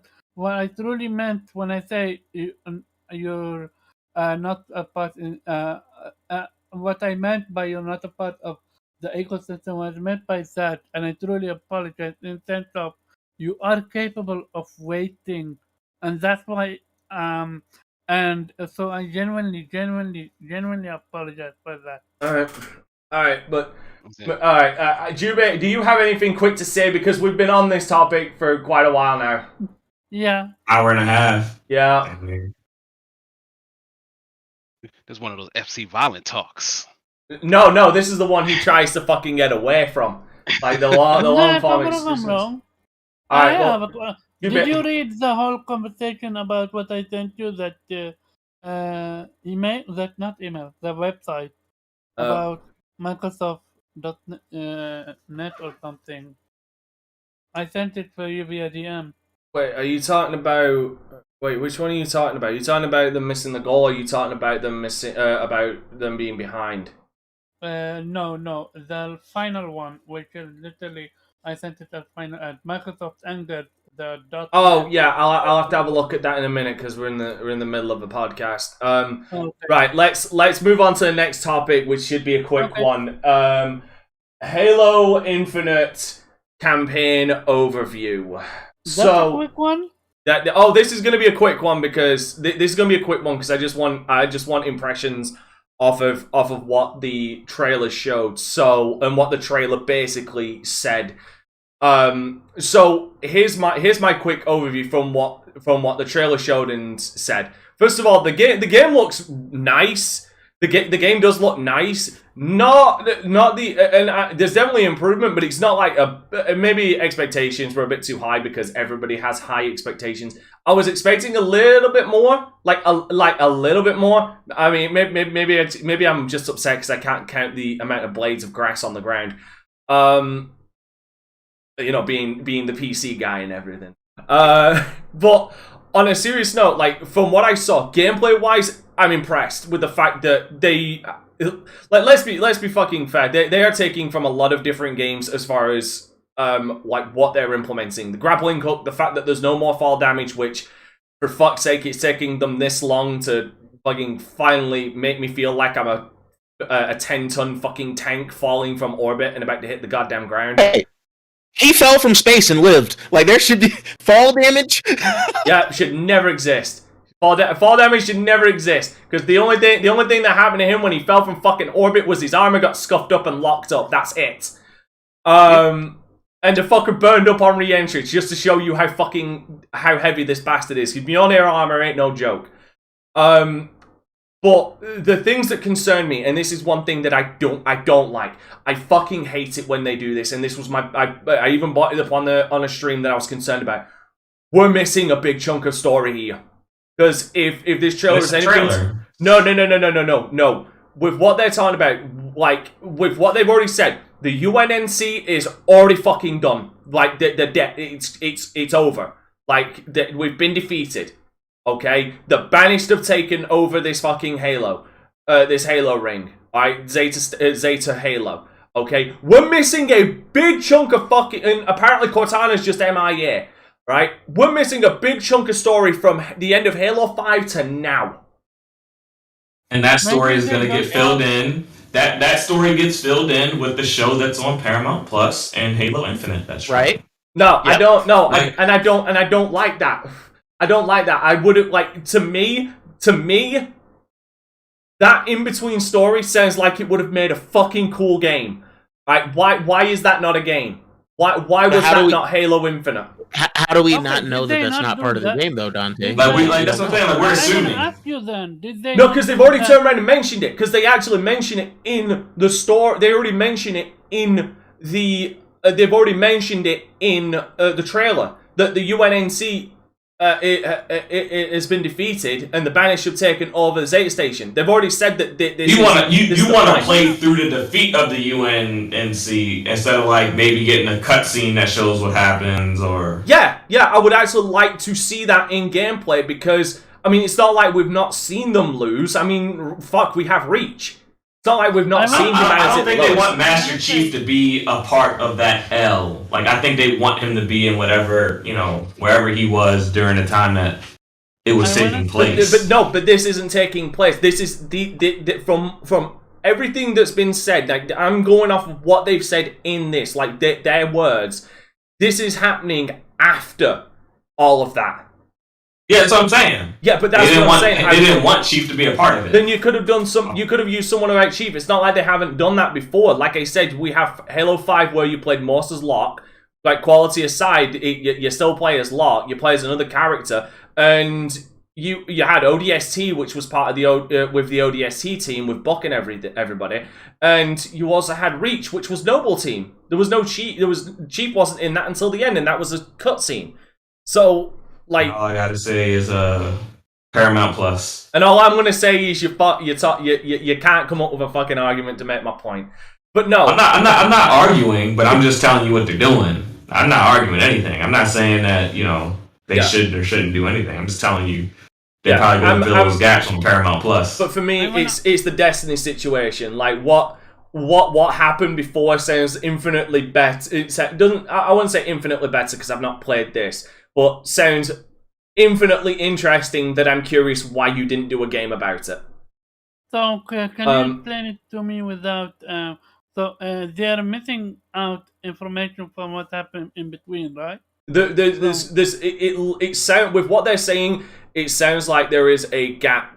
There's a time skip. There's a time skip from the end of 5 to this. Okay, did they not already put something like that with Gears of War? 3 to 4. When you 3 to 4, 3 to 4 made more sense because there's nothing you really could have done with between Gears of War 3 to 4 because it was peacetime. It was peacetime cleanup and reconstruction. There was nothing that could have been done with that. Like what's happening? What's clearly happening between Halo 5 and in Halo Infinite? That time gap, a whole fucking war goes on. No, in that sense, yeah. Maybe they're gonna have you play it in flashback, and they don't want to spoil it. Maybe then that would mitigate it a little. I just don't like big time skips with big events happening that happened off screen. I feel you. Like with God of War from 3 to God of War 2018. Yeah, sorry, go on. No, I wanted to know that gap. What happened to Kratos? How did he go from one mythology to a different one? Maybe we'll find the answer in 2. Yeah, no, that's one that I just to show my consistency on not picking sides. I agree. That time skip always bothered me as well because I would have loved to have known what the fuck happened, and nothing has been said, or there's not even any written material about what the fuck happened to my knowledge. So yeah, no, I agree that kind of time skip does me as well. The only other thing that has me concerned, and this was something that when they said open world really concerned me. What are you going to fill the open world with? All right, and my problem, and it's just because this particular franchise has done it to fucking death, and they're not the only ones because Just Cause did it as well. It seems like they're populating the world with strongholds that you can go and take out. Like Far Cry, like Just Cause, and it's like, could we not have taken a approach like Ghost of Tsushima, just for example, in the fact that you can go and do these side missions. I'm hoping that they're in it, and it's not just populated with strongholds that you have to take out to unlock the next main mission. But I would like to see like Ghost of Tsushima style side quests where they're a story in of themselves, and there's a sense of fulfillment if we go through and complete all of the side quests related to a certain side quest storyline, if that makes sense. Question: Isn't Halo from a book? So could you not just read the book if you really want additional content? Or am I missing something out? You're missing something there because there's been Halo books before. Like, there's been Halo books. There was one about the Fall of Reach. There was, I believe, there was also a book about Johnson's escape from Installation 5. I think it was in the first Halo game. There's a couple, but to address Dante's point, there isn't one that addresses the time skip from 5 to now. Yeah, the Infinite. Maybe there will be. But currently, it does not exist. Yeah, but like I said, like as far as like main installments in the game, like we talked about this and how I fucking bitched about it as well. Like, again, bringing Destiny into it, like Destiny's lore is just so fucking packed, but you have to go to outside fucking sources to learn the lore. You can't learn that in game, the game that I'm currently fucking playing, and the lore and the lore of the game and the lore of Destiny highlighted things that were never shown in game, and even made certain enemies way cooler than they were, like the Cabal. Again, let's not forget, the Cabal have the capability of launching fucking moons at planets. Never fucking shown. I disagree with that. The Cabal are pretty awesome, especially my dude Callus. He's that guy. Oh no, I'm talking specifically Destiny. I'm talking Destiny 1. Destiny 2 did the Cabal decent, but I'm talking like Destiny 1, when that came out, had the Grimoire on your phone or on a website, not in game, and you have to go elsewhere for subsequent material to even learn about these characters because none of it was shown in game. At least, here's my other problem as well, and this also highlights the problem with this time skip, but also the Banished. There is going to be a number of people who go into this who are going to question who the fuck are the Banished. And they're going to have to Wikipedia them. Because, like, as much... And I love Halo Wars 2. I really do. And I think the Banished are fucking great. I can't wait to fight Arturius myself. Or for Chief to finally face him. But that leads to so many questions. What happened to the Spirit of Fire? Did they get wiped out? If so, why? And again, people are going to have to question, like, the casual Halo fans... or at least fans of the Halo story who never played Wars are going to have to question, who the fuck are the Banished and why should I care? And they're not going to have all of that prior knowledge from Halo Wars 2 because it was an RTS. And we all know console players don't like RTSs. And there's going to be a chunk of information missed there because of that time skip and people didn't play Halo Wars 2. Anyway, first of all, let's get into the one of the Xbox guys because Jubei left. Pharaoh, what are your thoughts of the campaign overview? Sorry, I went on a bit. Hit the wrong unmute button. I thought it looked really good. I mean, I was impressed with it. I mean, I wasn't expecting like this big graphical leap. I think it was more so a thing where you were going to see some more polish. But yeah, I thought it looked good. I thought it looked fun. I like the use of the grapple hook. I like the other vehicles that they shown. I think people are gonna have a lot of fun playing the game. Oh yeah, I liked it. Yeah, like what I saw. I should preference as much. I'm talking mostly possible negatives about the story. I'm not talking about the gameplay. The gameplay does look fucking stellar. The gameplay looks fun as fuck, and I'm looking forward to that, especially grappling hooking off of destroyed Banshees. Yeah, I think people are going to have a lot of fun with that game, and I can see that game having a good shelf life. I think people still be playing that game, 2-3 years from now as they continue to add content and stuff. So, I mean, I like what I saw. Yeah. All right. Jubei, I noticed you. You're next. I noticed you left during my diatribe. I'm sorry if my My internet dropped actually. So sorry. I was about to say sorry if my diatribe offended you as a Halo fan. Nah, you're good. But go ahead. What were your thoughts on the campaign overview? I was just happy to see that they've done something with the time. You feel me? Like there was enough substantial change, at least visually, to at least warrant some of the like. And it also has me like weird. I'm like, thank God this didn't come out last year. I would have been upset. I think I the got landing what I was clearly the right yeah, decision. absolutely. Like it would have absolutely been a turd. Now there's less of a chance of it being a turd. No, there's only like a 30% chance it's going to be a turd. It would have been Sea of Thieves. It would have been Sea of Thieves. It would have came out not really shown well, but like 2-3 years from now, everyone's talking about, oh, it's the greatest thing ever. They don't need a Sea of Thieves though. They need something else. Yeah. But I will say,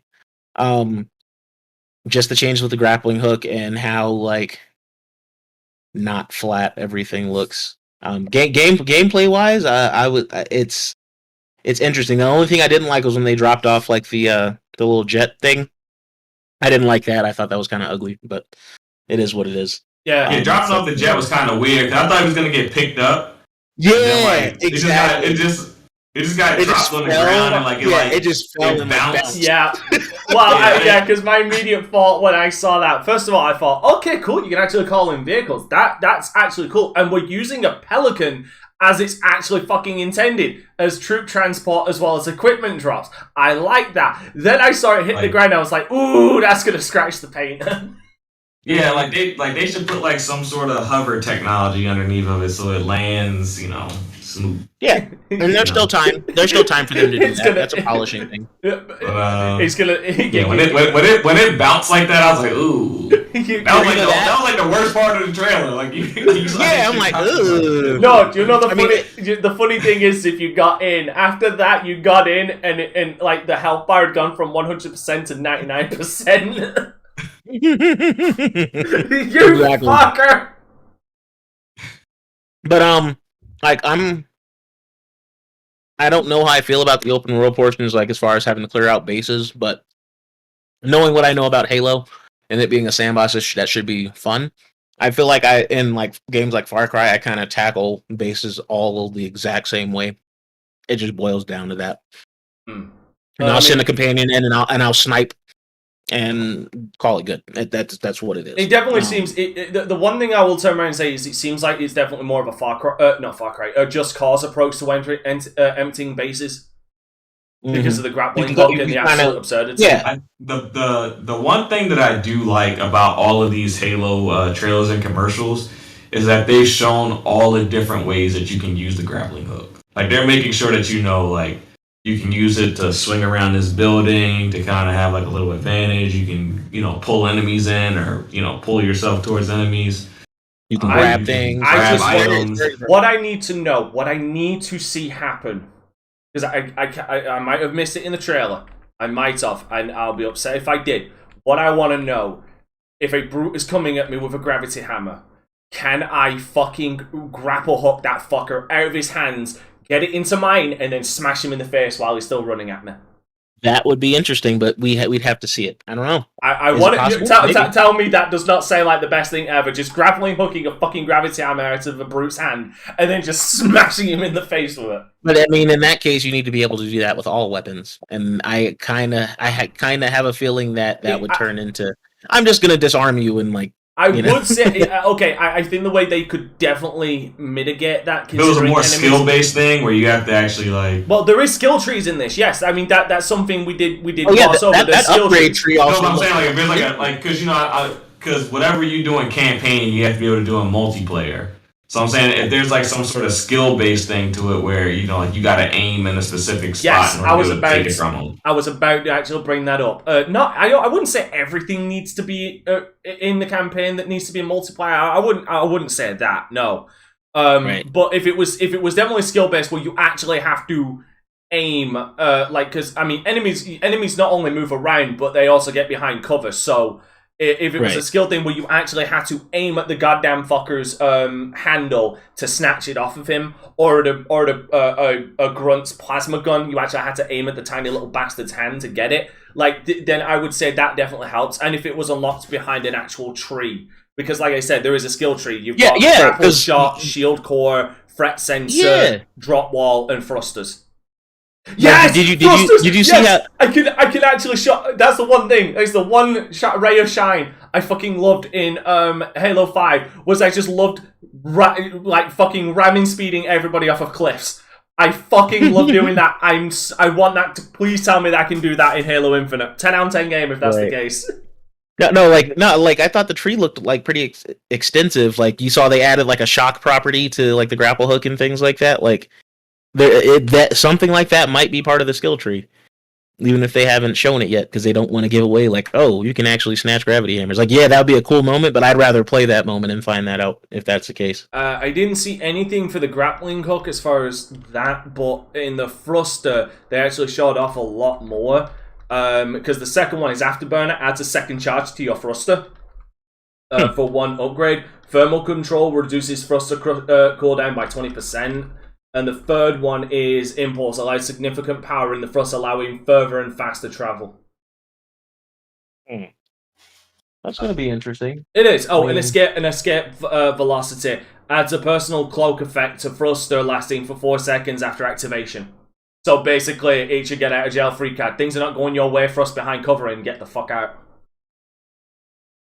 True. All right. But no, like I really enjoyed what I saw. Like Yeah. I'm not mad at it. I'm excited, especially with what I played. Like as far as the multiplayer, like I feel like we're gonna get a complete package game this time, and they still have time to still show things prior to launch. Like now that they've shown an overview, that means now they can do something. You know, on the 15th of November when they do their official 20-year thing. So I mean, there's still stuff that they can show. As everybody can tell already, I'm the only person right now who cares about story. I would say they definitely need to do an introductory video for the Banished then to get people up to speed. Because, like I said, I love Halo Wars 2. Not a lot of fucking Halo fans played Halo Wars 2, so no one's going to know who the fuck the Banished are. Exactly. No, They're going to have the Wikipedia. They're going to have the Wikipedia, which again is my problem with the time skip. Zero. I'm sure that stuff will be addressed in the game. Alright, Zero, what are your thoughts on this overview? I'll start with everybody's sentiment. Yeah, I'm really glad they didn't. I still can't help but wonder what were they expecting to release last year. Crime. If everybody was just like, yeah, this is good enough. Like, what the hell would we have gotten? So that's a bit of a good question. Like if they were just like, all right, cool, and they just released it, like, jeez. But it looks cool. I saw a little bit of conversation about Halo being super graphical. I was like, nah, it's never been. It's fine, I guess. I don't expect it to look like The Last of Us. That's cool. I get it. Or for that matter, I don't expect it to look like Gears of War either. I don't run into the same problems with the story. Just because I think there is a bit of a maybe halfway split between the folks who are like aware of Halo and played it, to those who like actually kind of care about the story. Because like I spent most of my time playing Halo during college. I knew all the story. A lot of people I played with did not care. They knew Master Chief shot aliens and Cortana was a chick. And that's about as far as they were interested in it, because it was a LAN party game. So we just played LAN parties. We did multiplayer most of the time. Mm-hmm. So I'm thinking that like there are some, and particularly those who didn't play Halo Wars 2, like or any Halo Wars, like I don't know, nor do I particularly care. It's a new bad guy for me, which I think is how they're gonna sort of address it, while like giving us clues that like they've been here, but they've been saying like they want this to be a pseudo spiritual reboot anyway. So like we're gonna kind of jump off. We're gonna start from a jumping off point and go from there. That you already said it exactly like what God of War is doing. Like we've got more of those coming, and we've got more. With God of War, they actually acknowledge the path, and they show you the growth. So I'm curious if they're gonna do the same. I'm sure they will, because I think they're trying to cater to a new audience. And I think the hunt for Cortana is part of that past thing, because some people might not even know who she is. I wouldn't be shocked if when you load up the game, there's like a little thing where you like get caught up. Oh, previously on Halo. Yeah, a vignette. Because even like I think with it took a bit in God of War to get to the point where we were like, oh, this is where Kratos came from and what he's all about. Because if you knew nothing, you would just be like, why does everybody hate this dude? So that might be part of it with Halo as well. And I'm sure it feels like Halo has a pretty set formula, and there is one still big bad that I'm guarantee they're holding for. Who, if he doesn't come in this one, he will definitely come in the next one. It just doesn't feel possible that they're going to do Halo without this bad guy. So for real fans, I think everybody kind of knows who the big bad of Halo was. So going through there, but I don't know. I'm thinking the opposite, Dante. I'm thinking the little, I guess, open world sections are going to be less Far Cry, more Destiny or Division or any game where it's like this ever evolving thing where probably periodically the Banished will come and try to take a compound or citadel, and you have to sort of fight them off of it and get them out of the way, which probably will make it serve as something additional and not necessary. Although they might build it like the first time you do it might be a necessary thing, and then the second time you do it, it's like, no, you can just do it. They're going to attack, you get the notification, I think and you move on. There wasn't anything about owning bases, it was just about destroying theirs. Well, not owning. Think like Spider-Man, where it's just like crimes take place, and you can stop them, or you can just swing off and do whatever. Right, like they'll just occasionally pop up on the map. Like there's a crime, Spider-Man. Like I got other things to do. Yeah, like if you want upgrade points, if you want to finish all your gear, you got to do all those crimes, kind of thing. Yeah, but it's optional. You don't. I'm pretty sure you can finish the game without having all the upgrades. I'm sure that is. It's just like I would have liked something other than go to base, destroy base, done. It's challenging, and like I joke. FC's not here, so I won't be mean to Halo now. No, do it. But I do think that there are some lessons to be learned from what Destiny or Division or Sea of Thieves or anything like this is doing. Warframe, where there's these sort of instances that kind of keep popping up, and it can keep your game fresh if the instances are interesting. Yep. And kind of cool and and rewarding. And it gives you something to do in the open world, because a barren open world is worthless. Oh no, I do agree with that. Like, my again, it's just my. I guess it's just the fatigue of like, or just like the expectation, or maybe just the hope that like Halo was this groundbreaker, this trendsetter. And now you're seemingly copying something that Far Cry has been doing since Far Cry 2 or 3. Yeah, I don't think that's what Halo's trying to do this time. And I think they're just trying to be, for lack of a better term, technically proficient. Like, we're not going to invent the wheel, but we're just going to be the best at driving it. Yep. And I was like, that's cool. Like, there's still room for that. I mean, you got to look at also the competition it's going up against right now. Like I like the COD beta, garbage. The Battlefield beta, pretty garbage. I enjoyed the Battlefield beta. I genuinely don't get what everybody's issue was with the Battlefield beta, but that's a topic for I don't think people are really going up against COD anymore. I feel like most COD players are like satisfied with Warzone now. They are. Oh yeah, very much. They are. Yeah, especially more than they've had the fucking anti-cheat. Which is garbage. I don't because people don't really play COD for campaigns and stuff. So I think people are more than satisfied with the free to play. So I don't even know if they're really like competing sales wise per se for against COD. Okay. Maybe against Battlefield a little bit, but that Battlefield doesn't. They kind of sullied their reputation, at the last game. Just something from because I know we got some DC fans in the podcast. Just a bit of a heads up. My boy Brendan Fraser has been cast as Firefly in the Batgirl movie. Oh, is that who he's supposed to be playing? That's interesting. He's playing Firefly, as in like the pyromaniac from the Arkham games, which is funny because he's now going to be playing two characters behind a mask. Because you remember he's playing he's Robot Man. He's the Robot Man from Doom Patrol. So he's in two DC properties. Yeah, that's kind of like the dude that played Thanos. He was also in the Deadpool movie. Yeah, two Yeah. separate. Yes, that is very But true. they're both Marvel. Yeah, I'm happy for Brendan Fraser. He's a great actor. Anyway, sorry for sidetracking. I was just happy about that news. Yeah, I'm excited for Halo. I have been very critical of it. Particularly 343. I've just not liked the direction they've gone with it. But this looks to be steering the ship in the right direction. I spent, everybody wants to claim their gaming bona fides. Listen, man, I spent my college career playing Halo day in and day out. All right, like despite not owning an Xbox, I love this series. Like some of the best times in gaming I have revolve around Halo. I just wanted it to be well, man, and like 4 was okay, but didn't hit, and 5, Jesus Christ, the story was garbage. But I will admit the multiplayer was fire. Just nailed them both.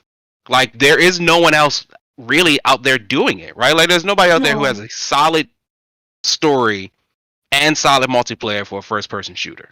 When you start making a series, when you start going, 1, 2, 3, 4, 5, one of them going to be a dud. And you're absolutely true. Absolutely. Like Fast and the Furious. You could only keep it, going for so long, and now people just go and just support it. But they the days of Fast and Furious being good, they're long gone. Yeah. Yeah. I agree. Oh, I could have made a really bad taste joke then, but I mean, I think you get the Marvel thing too. Like, I think people starting to run up against the wall with these movies. Like, all right, that's enough. Like, I don't know what else you want from me here. I'm glad that Transformers realized it before it got bad. They were like, bitch, what do you mean they were always bad? Before it got bad. Hey. Yeah, man, so if you thought it was bad already, it could have got worse. It did. It was called Nice. Just be happy they stopped with the Bumblebee movie and was like, Bumblebee was pretty solid though. Bumblebee was be happy they stopped there. Yeah, because Michael Bay didn't direct it. Anyway, so I think Pharaoh's right. Like Halo could do it, and this one might be the one to sort of kick it back up. I'm looking forward to it, man. Like I said, Halo might be like my Christmas gift, so like maybe I'll mess around and get a Series S. But it's looking good so far. Hopefully they can keep going. And let's just see how it goes. All right, Omar, have you got any thoughts on this? I'm just laughing about how Xbox will their fans that Craig upgrade, only for it not to be a Craig upgrade. That's it. I hope everyone enjoys. Alright, fair enough. Alright, next topic. I'm just gonna allow Jubei to start us off with this one. Jubei, why is Game Pass not hitting its marks? Really? I mean, it's a number of things, to be honest. I'm not gonna act like I'm like some kind of financial analyst, but no, that's what I got Farrell for. The growth they had last year shattered their target, so they kept trying to shoot high and just didn't hit it. 39%, almost 40% growth in anything is kind of significant. That's close to half. You feel me? If they were already at 18 million, do some math. Yeah, they were trying. That was as of June. 37. 48. They tried to hit 40. Yes. The goal was 48, right? Let me 47. It it was 48 actually. The number of people subscribed to Xbox Game Pass has grown 37% over the year, ending 30th of June. Microsoft has revealed. Yeah, 30th of June. All right. But it's slower growth curve. But it's a slower growth curve than the 48% goal it had previously set itself. Thanks, and this is thanks to Axio Gaming. It's also shown that the explosive growth of Game Pass subscribers during the previous 12 months, then the total shot up by 86%, beating Microsoft's own early targets. Yeah. So like I said, they already saw stupid growth anyway. I don't look at this as a as a negative. Yeah, it's a negative if you're higher up and you got bonuses tied to this. I mean, I really don't give a shit if you get paid because you got enough money. But no, like I still like growth is growth. Like if they weren't sliding backwards, like I'd be more concerned if this was like a 30% loss of subscribers for Game Pass. Like no, it's growth. It's still upward trending momentum. Whether that's slow or faster. I mean, we're in a pandemic, but we're not 100% on lockdown like we were last year. But I got a question. I got a question though that relates to this because I think it is a fair question. Do you believe this could be the beginning of a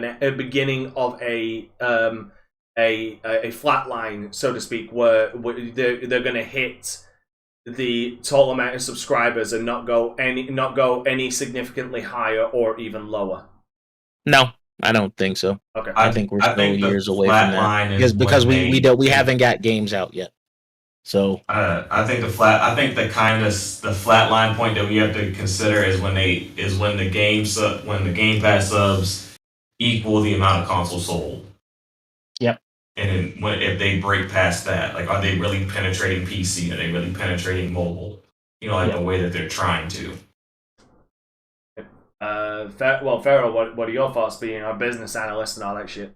I mean, I've worked in sales, and there's always... Really? I had no idea. You never bring it up.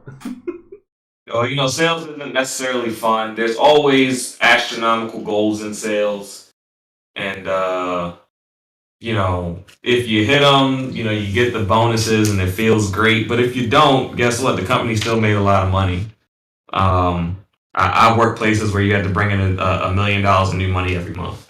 Jesus. Did that happen every month? No. But, that's the goal they put in front of you.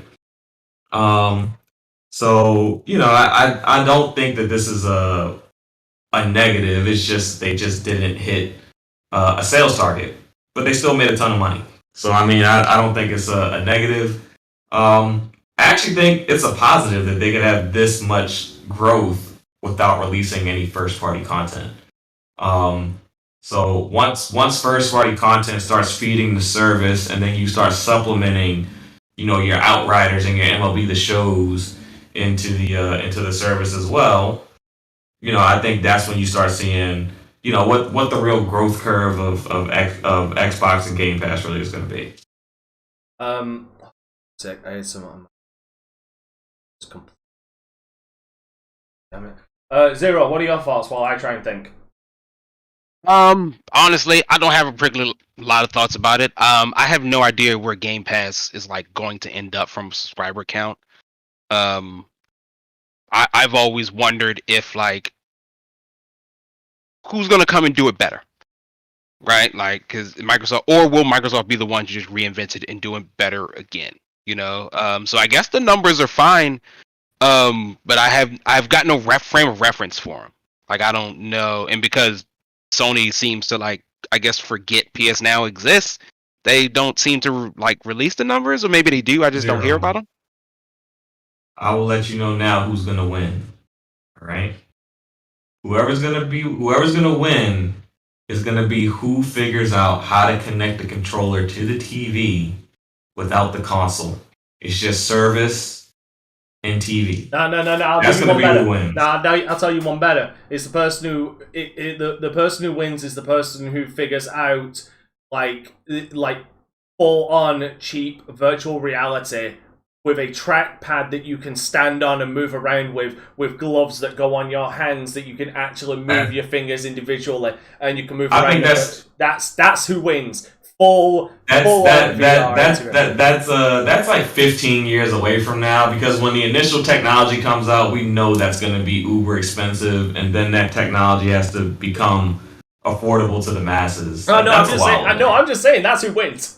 Because we have Ready Player One will happen. It'll be like 2040, but it'll happen. Yep. Ready Player One will happen. I will will myself to old age just to see that fucking happen. Get hip replacement just so you can stand on that damn trackpad. Fuck right, absolutely right. Oh, the only other thing we'd be missing is the only other thing that would top that is I can't remember. I think it was Sword Art Online or something where it's just as a point of reference where you lie in this capsule like bed, and your consciousness is just transferred right into the game. Like that's the angle. That's some dot hack type shit. That's the angle. That's the end goal. Like that's the absolute end goal. All right, Omar, you wanted to talk about this, so I'm sure you have some thoughts on it. Go ahead. Yeah, so with this and the whole 30 million only for it to be 80 million, and now some people did the math for it, and they came around between 20 to 24 million subscribers. Yeah, but that's also 4 months ago. Keep that in mind. Also, that's as of June. So that yeah, we're gonna can still see change. at the end of the year how much they are. Yeah, in my opinion, and I could be wrong, I think they thought they're gonna get way more subscribers, and they didn't reach that goal. And I'm curious what's gonna happen next year. Are they gonna buy more third-party titles, put them on Game Pass, or are they gonna backtrack a little bit? And only time will tell with this one. But one thing for sure, I mean, here's the thing: if your service is doing great, would you not want to talk about numbers? Like, am I the only one? Here's the thing: if PlayStation had a subscription service like PlayStation Plus, PlayStation Now, and they were at 90 million, would they not want to say, "Hey, look, guys, we just achieved 90 million subscribers. We are humble. We are blah blah blah. This and that." Like, I think it It's more depends. about it's more about when you hit milestones. You announce milestones. Yeah. You know. You So like when they hit an arbitrary number like 30 million, they'll be like, oh well, we hit 30 million, or when we hit 40 million or 45, like whatever number that they want to hit. Hold on. When It's Well, we don't know what that number is for them. When they hit that number, they'll announce it. Yeah, when they hit a number that they want to be at, they'll announce it. Because it's simple arithmetic as well as the simple way of life.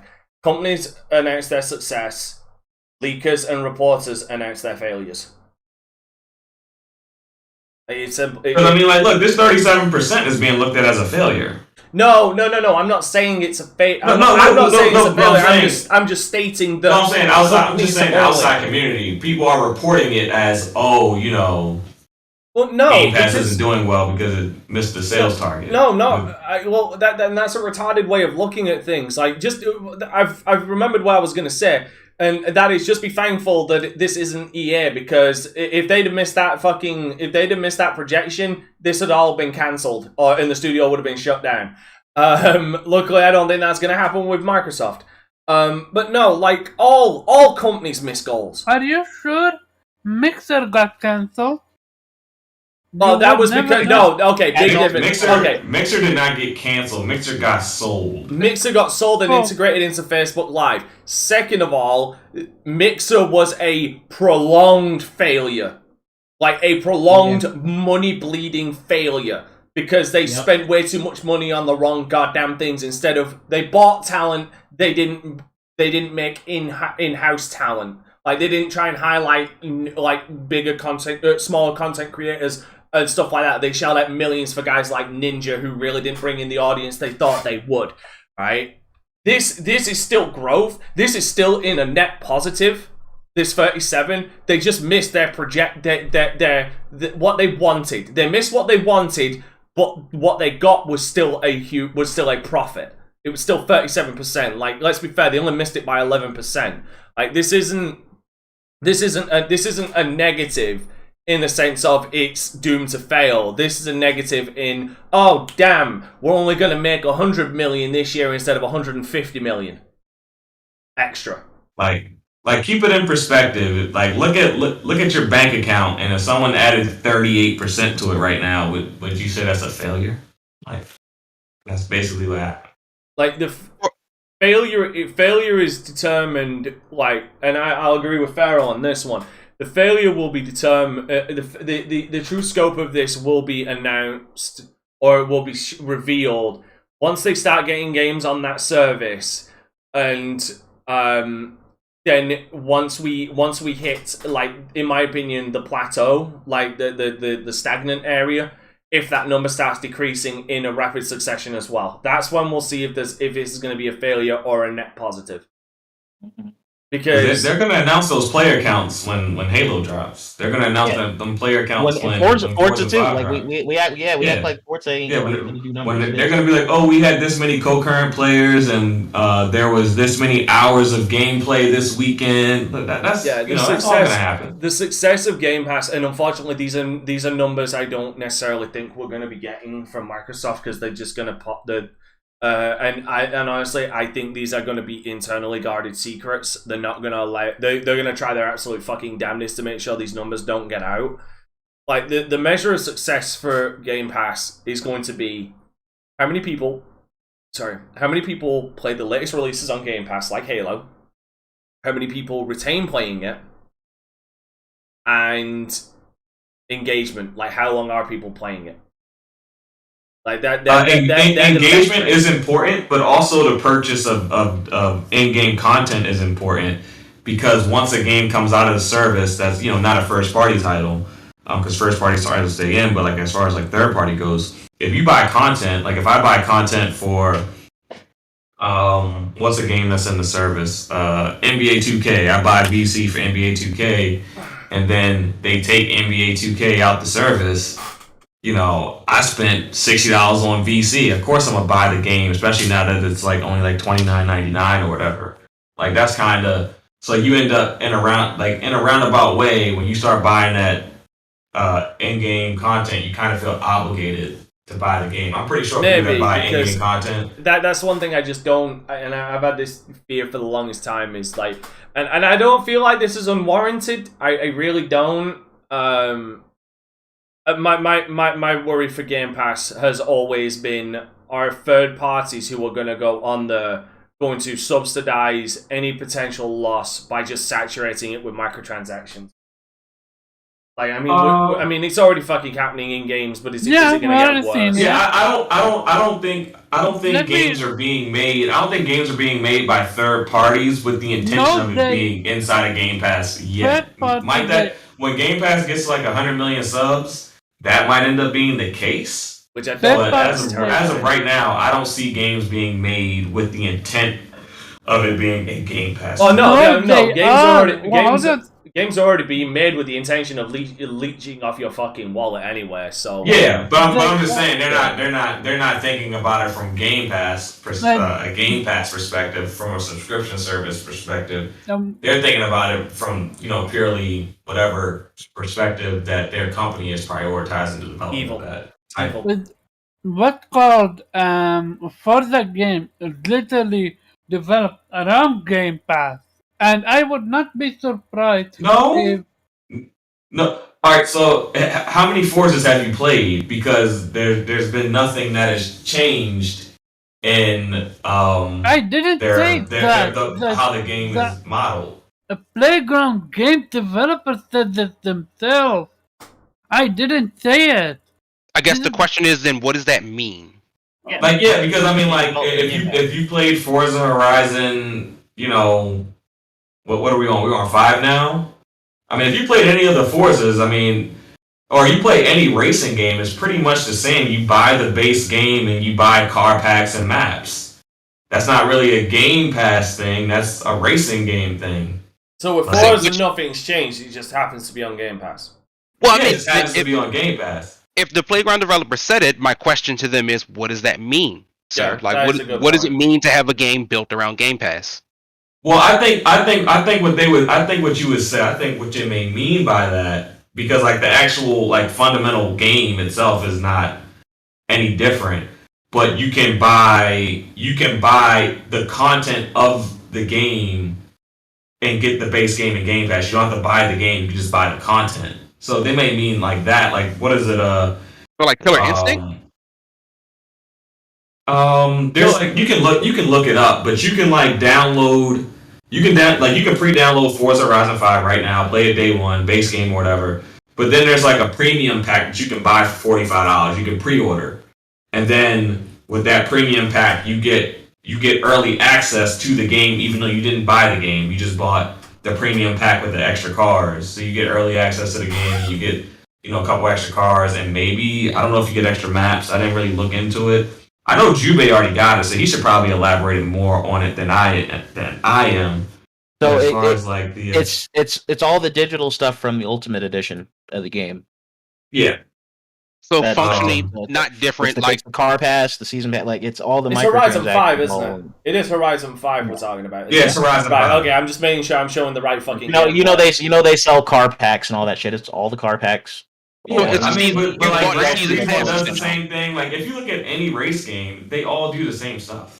Like it's It's just season there's pass. no race game that you buy and you have every single car that's ever going to be in that game included in the $60 purchase that you bought it. I mean, Mario Kart's right here, but you know what? I ain't gonna talk about it. It's fine. It's cool. I'm just saying, like, it's fine. Mario Kart doesn't have licensed vehicles like Ferraris and BMWs. No, it has a Mercedes Benz in it. He's right, it does. Yeah. I don't think Need for Speed does. One. Dante, do you see or don't you see Hellblade 2 having subscription service? Oh fuck no! Absolutely. Oh, good. Hellblade. It's a narrative driven. Yeah, I was about to say Hellblade. That's not really Team Ninja's MO. Yo. No, Hellblade is effectively what PlayStation is. Well, a lot of the hardcore ponies are saying Xbox doesn't have, and that's narrative-driven games. That's what Hellblade 2 is going to be. It's gonna be Xbox's first game that's of that PlayStation style, linear style. Yeah, I mean, if there is if there is kind of a subscription thing to it or anything like that, I will decry it as like bullshit because I did that with Assassin's Creed Origin with their fucking single player in-game microtransactions. No, they're gonna do that with. We have a clear line of delineation of what type of games they're going to do that with. Like with the Skyrims and the Elder Scrolls, Fallout. Games that already kind of do that thing. Skyrim just fucking releases on every single goddamn console because it just will not fucking die. It's the same with fucking Resident Evil 4. The game will not die. No improvement. No deviation. Same shit. Different fucking platform. Even with fucking VR, it's the same fucking game. Like PlayStation, Xbox already has enough service-driven games in its first-party lineup. Like the Gears of Wars and stuff like that, you're not gonna really see that from those type of games. I mean, Game Pass has been around for a few years. And, there's been games that, are built for that type of thing where you do purchase, content in game. And there are games that are just games that you just play, like Gears of War 5. And I'd also like to point out something in chat. Sorry, Zero, just let me get this off. Let me just get this off there. Microsoft Flight Simulator, you need to remember that existed before Game Pass. And you have to realize that I think Flight Simulator in total was like a $10,000 game because it's not a game. Previous flight simulators were fucking expensive. Like they were doing that shit long before Microsoft. Don't think of this as an Xbox game because you can play it on Xbox. Like if you go on Steam or whatever, and you fill up the cart with everything that you can purchase in Flight Simulator, I think it comes out to around $10,000. Let me have a look. I'm actually gonna fucking do that now because I don't own any of them, so I can actually do that. But yeah, like the newest Flight Simulator, you can't really add to that because, like I said, that game was in development and existed long before Game Pass. Yeah, I think Flight Simulator suffered from the same thing that Returnal suffered from, whereas this style of game existed before, but now that they're big names on big, quote unquote, big boy consoles, people are sort of lost by them. They told us exactly what Returnal was going to be, and people were still wildly confused as to what it was. Right. So Microsoft Flight Simulator, the newest. Hold on, Microsoft Flight Simulator, the newest one For the highest one you can get will cost you £110, so that's about $120. I'll give or take. But if we go to previous flight simulator games, so no, you have to go to the in-game content. Like if you buy the airports and you buy all the planes. Right. Well, that was the deluxe edition. Like that was the premium deluxe edition. So I don't know exactly what that curtails or adds to you.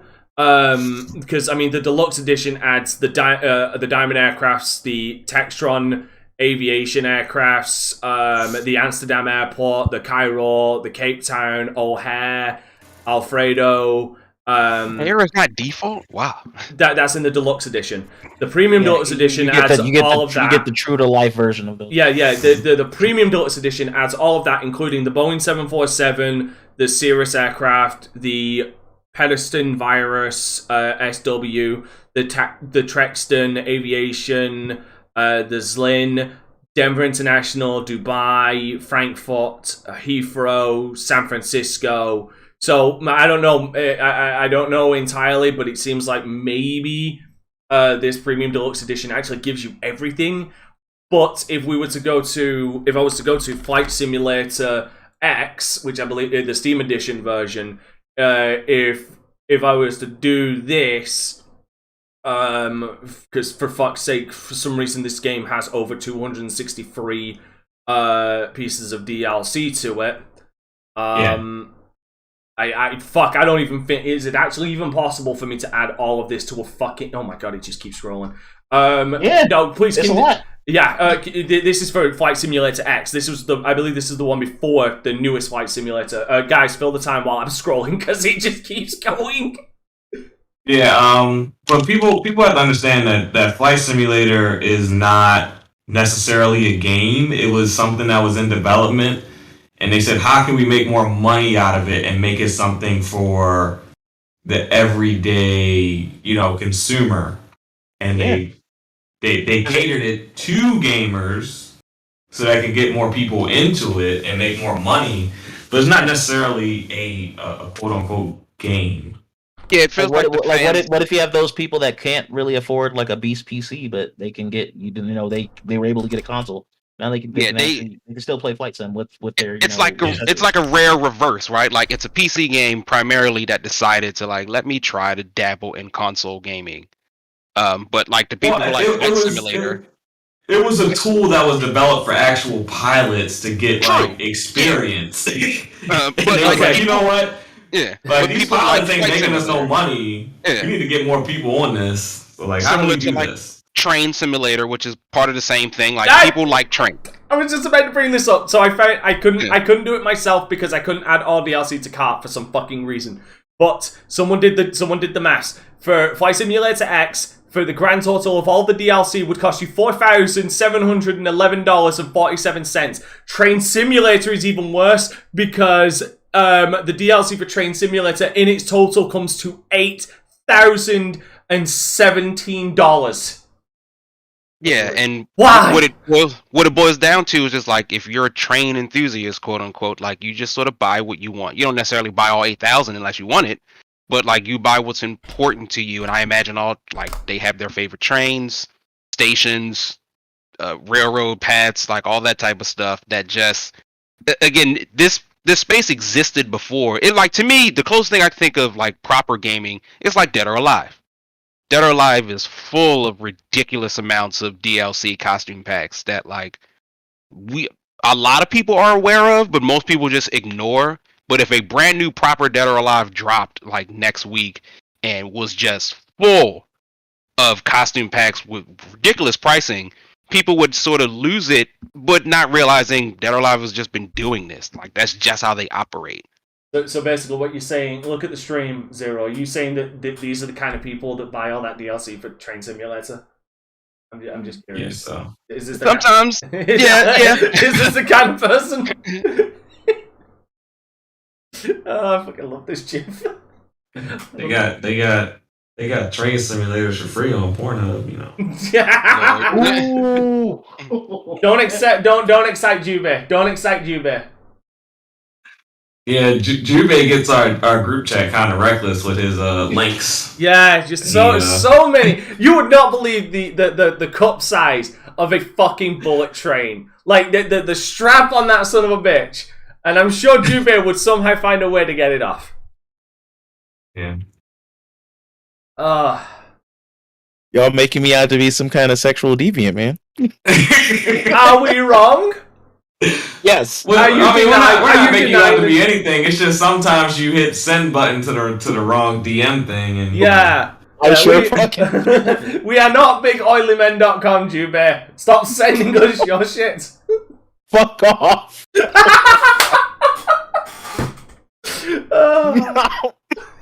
Oh shit. I hate you. I hate your entire life. See, this is what happens when you give me the power. Nobody's safe. Okay, we got one more topic. This one's basically not even a topic. It's a soapbox.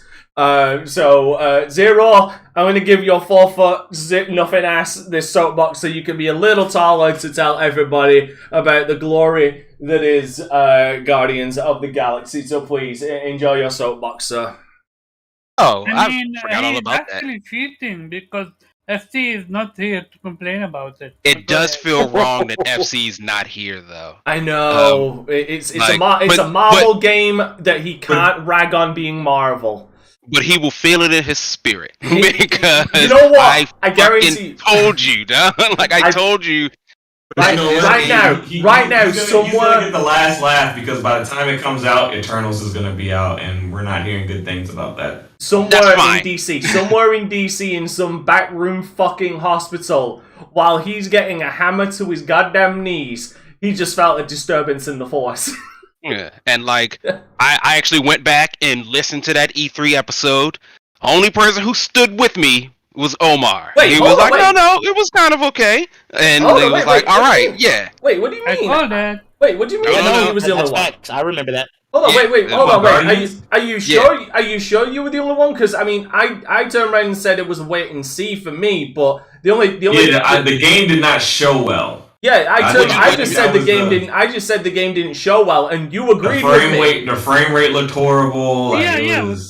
We called it out. The frame rate was absolutely horrible. Fucking Zero even agreed with me fucking on the Nintendo showcase when they showed it again that it probably was the Switch version. I did agree with you, but I said I was here for it. It was a highlight of the show for me.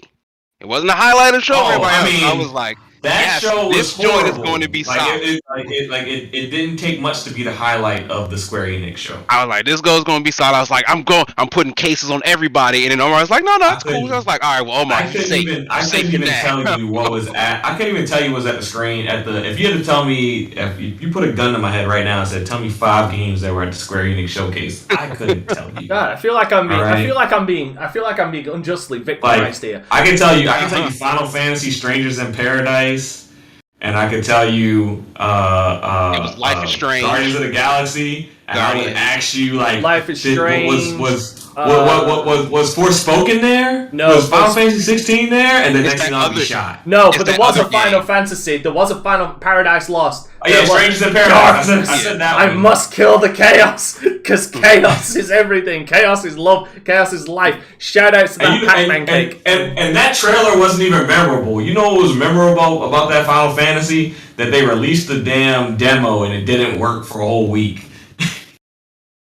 So yeah, I remember that. I will have a full review come next week on Guardians because I will probably be buying it tonight. But everything I read about it'll be. How dare you? This is Game of the Year material right here. It's Game of the Year. It's as the ponies like to say, it's Game Pass fodder. No, this game won't show up on Game Pass for maybe a year and a half. That's how great it is. It'll be just like Scarlet Nexus. Oof. And you heard it here, sir. You heard it here first. Better acknowledge Game Pass fodder. Acknowledge Game Pass fodder exists. You realize that the games that I acknowledge as Game Pass fodder all have 80+ Metacritics. Boom. Metacritic is not an NBO.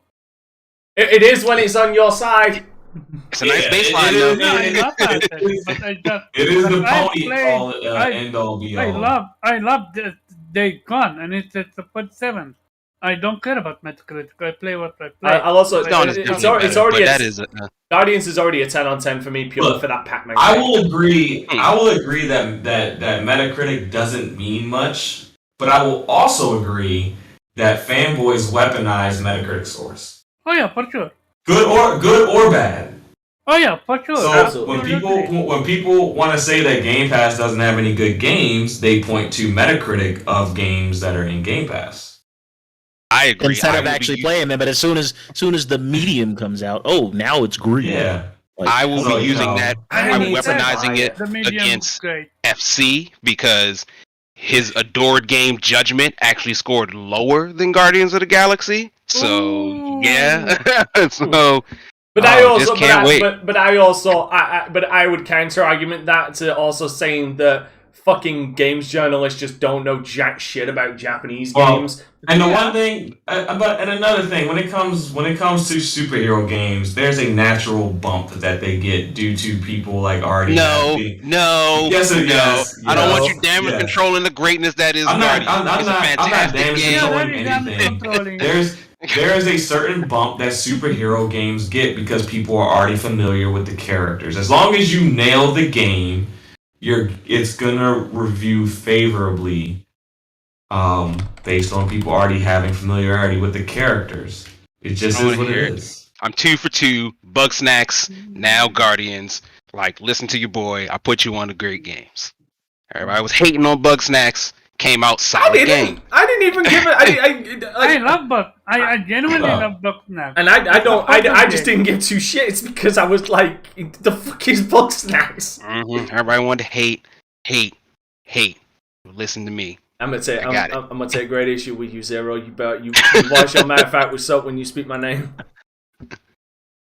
But that's. I mean, I will definitely have a full review come next week to be like this game. But it looks like an absolute blast. As I said at the top of the show, just nail your character. So like, whatever, Pharaoh, you might have a point because like we know what the Guardians are supposed to be. So long as you get them right.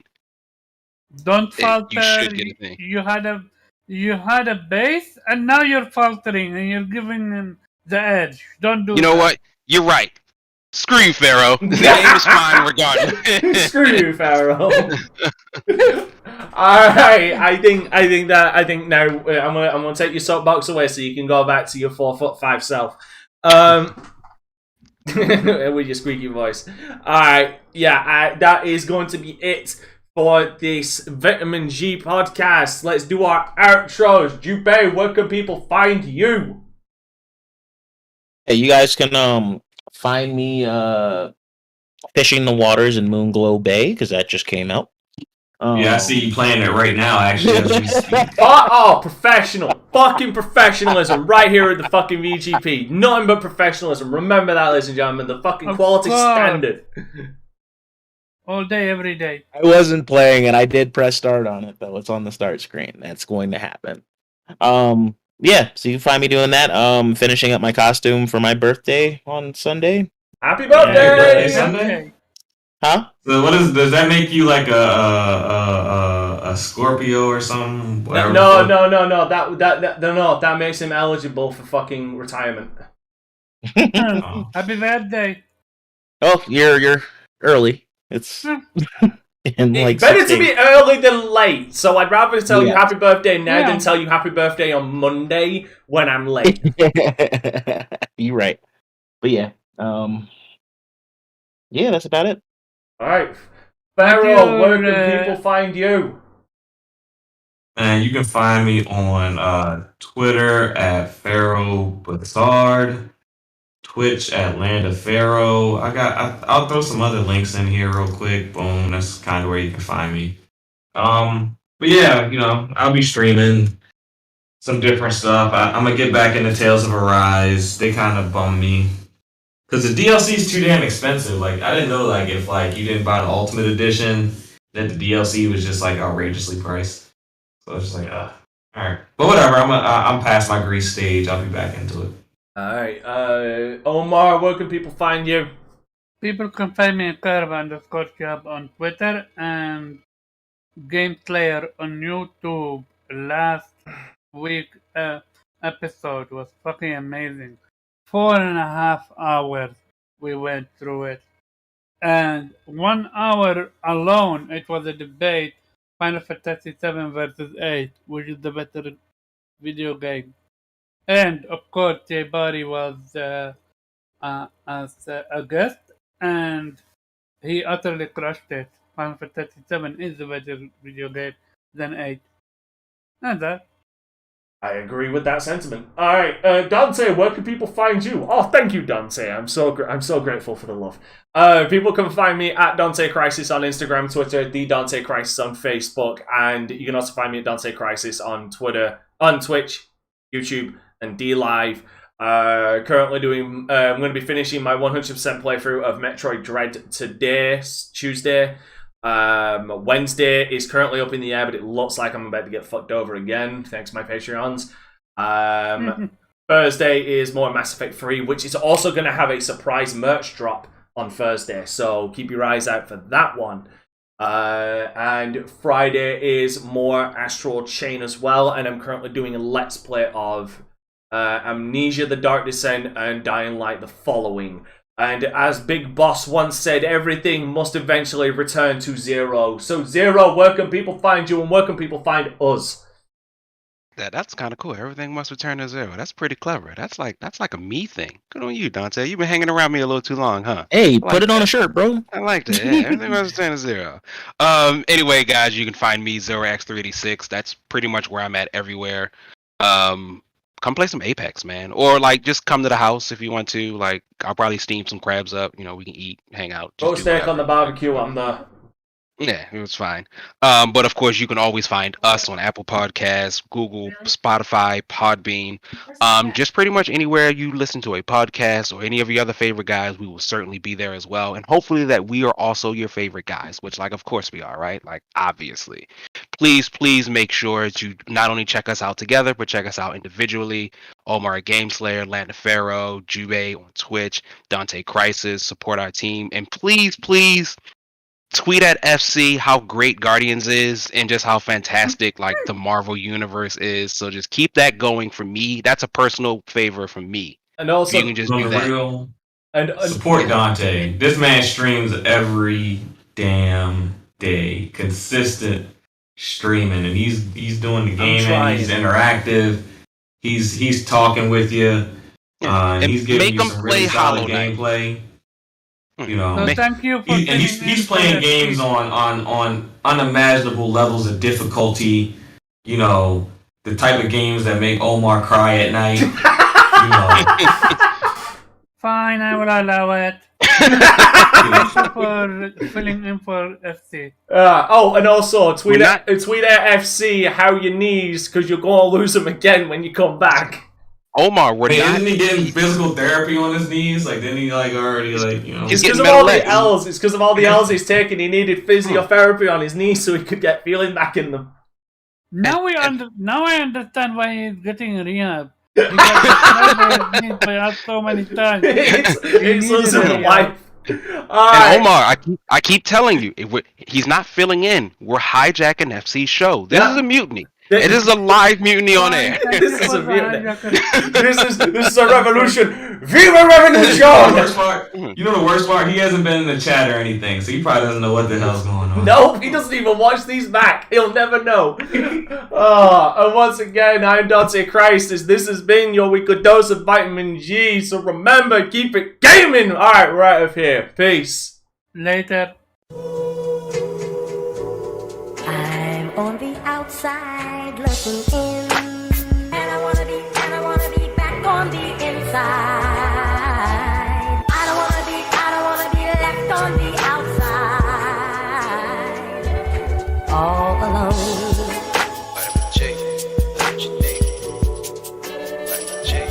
All alone.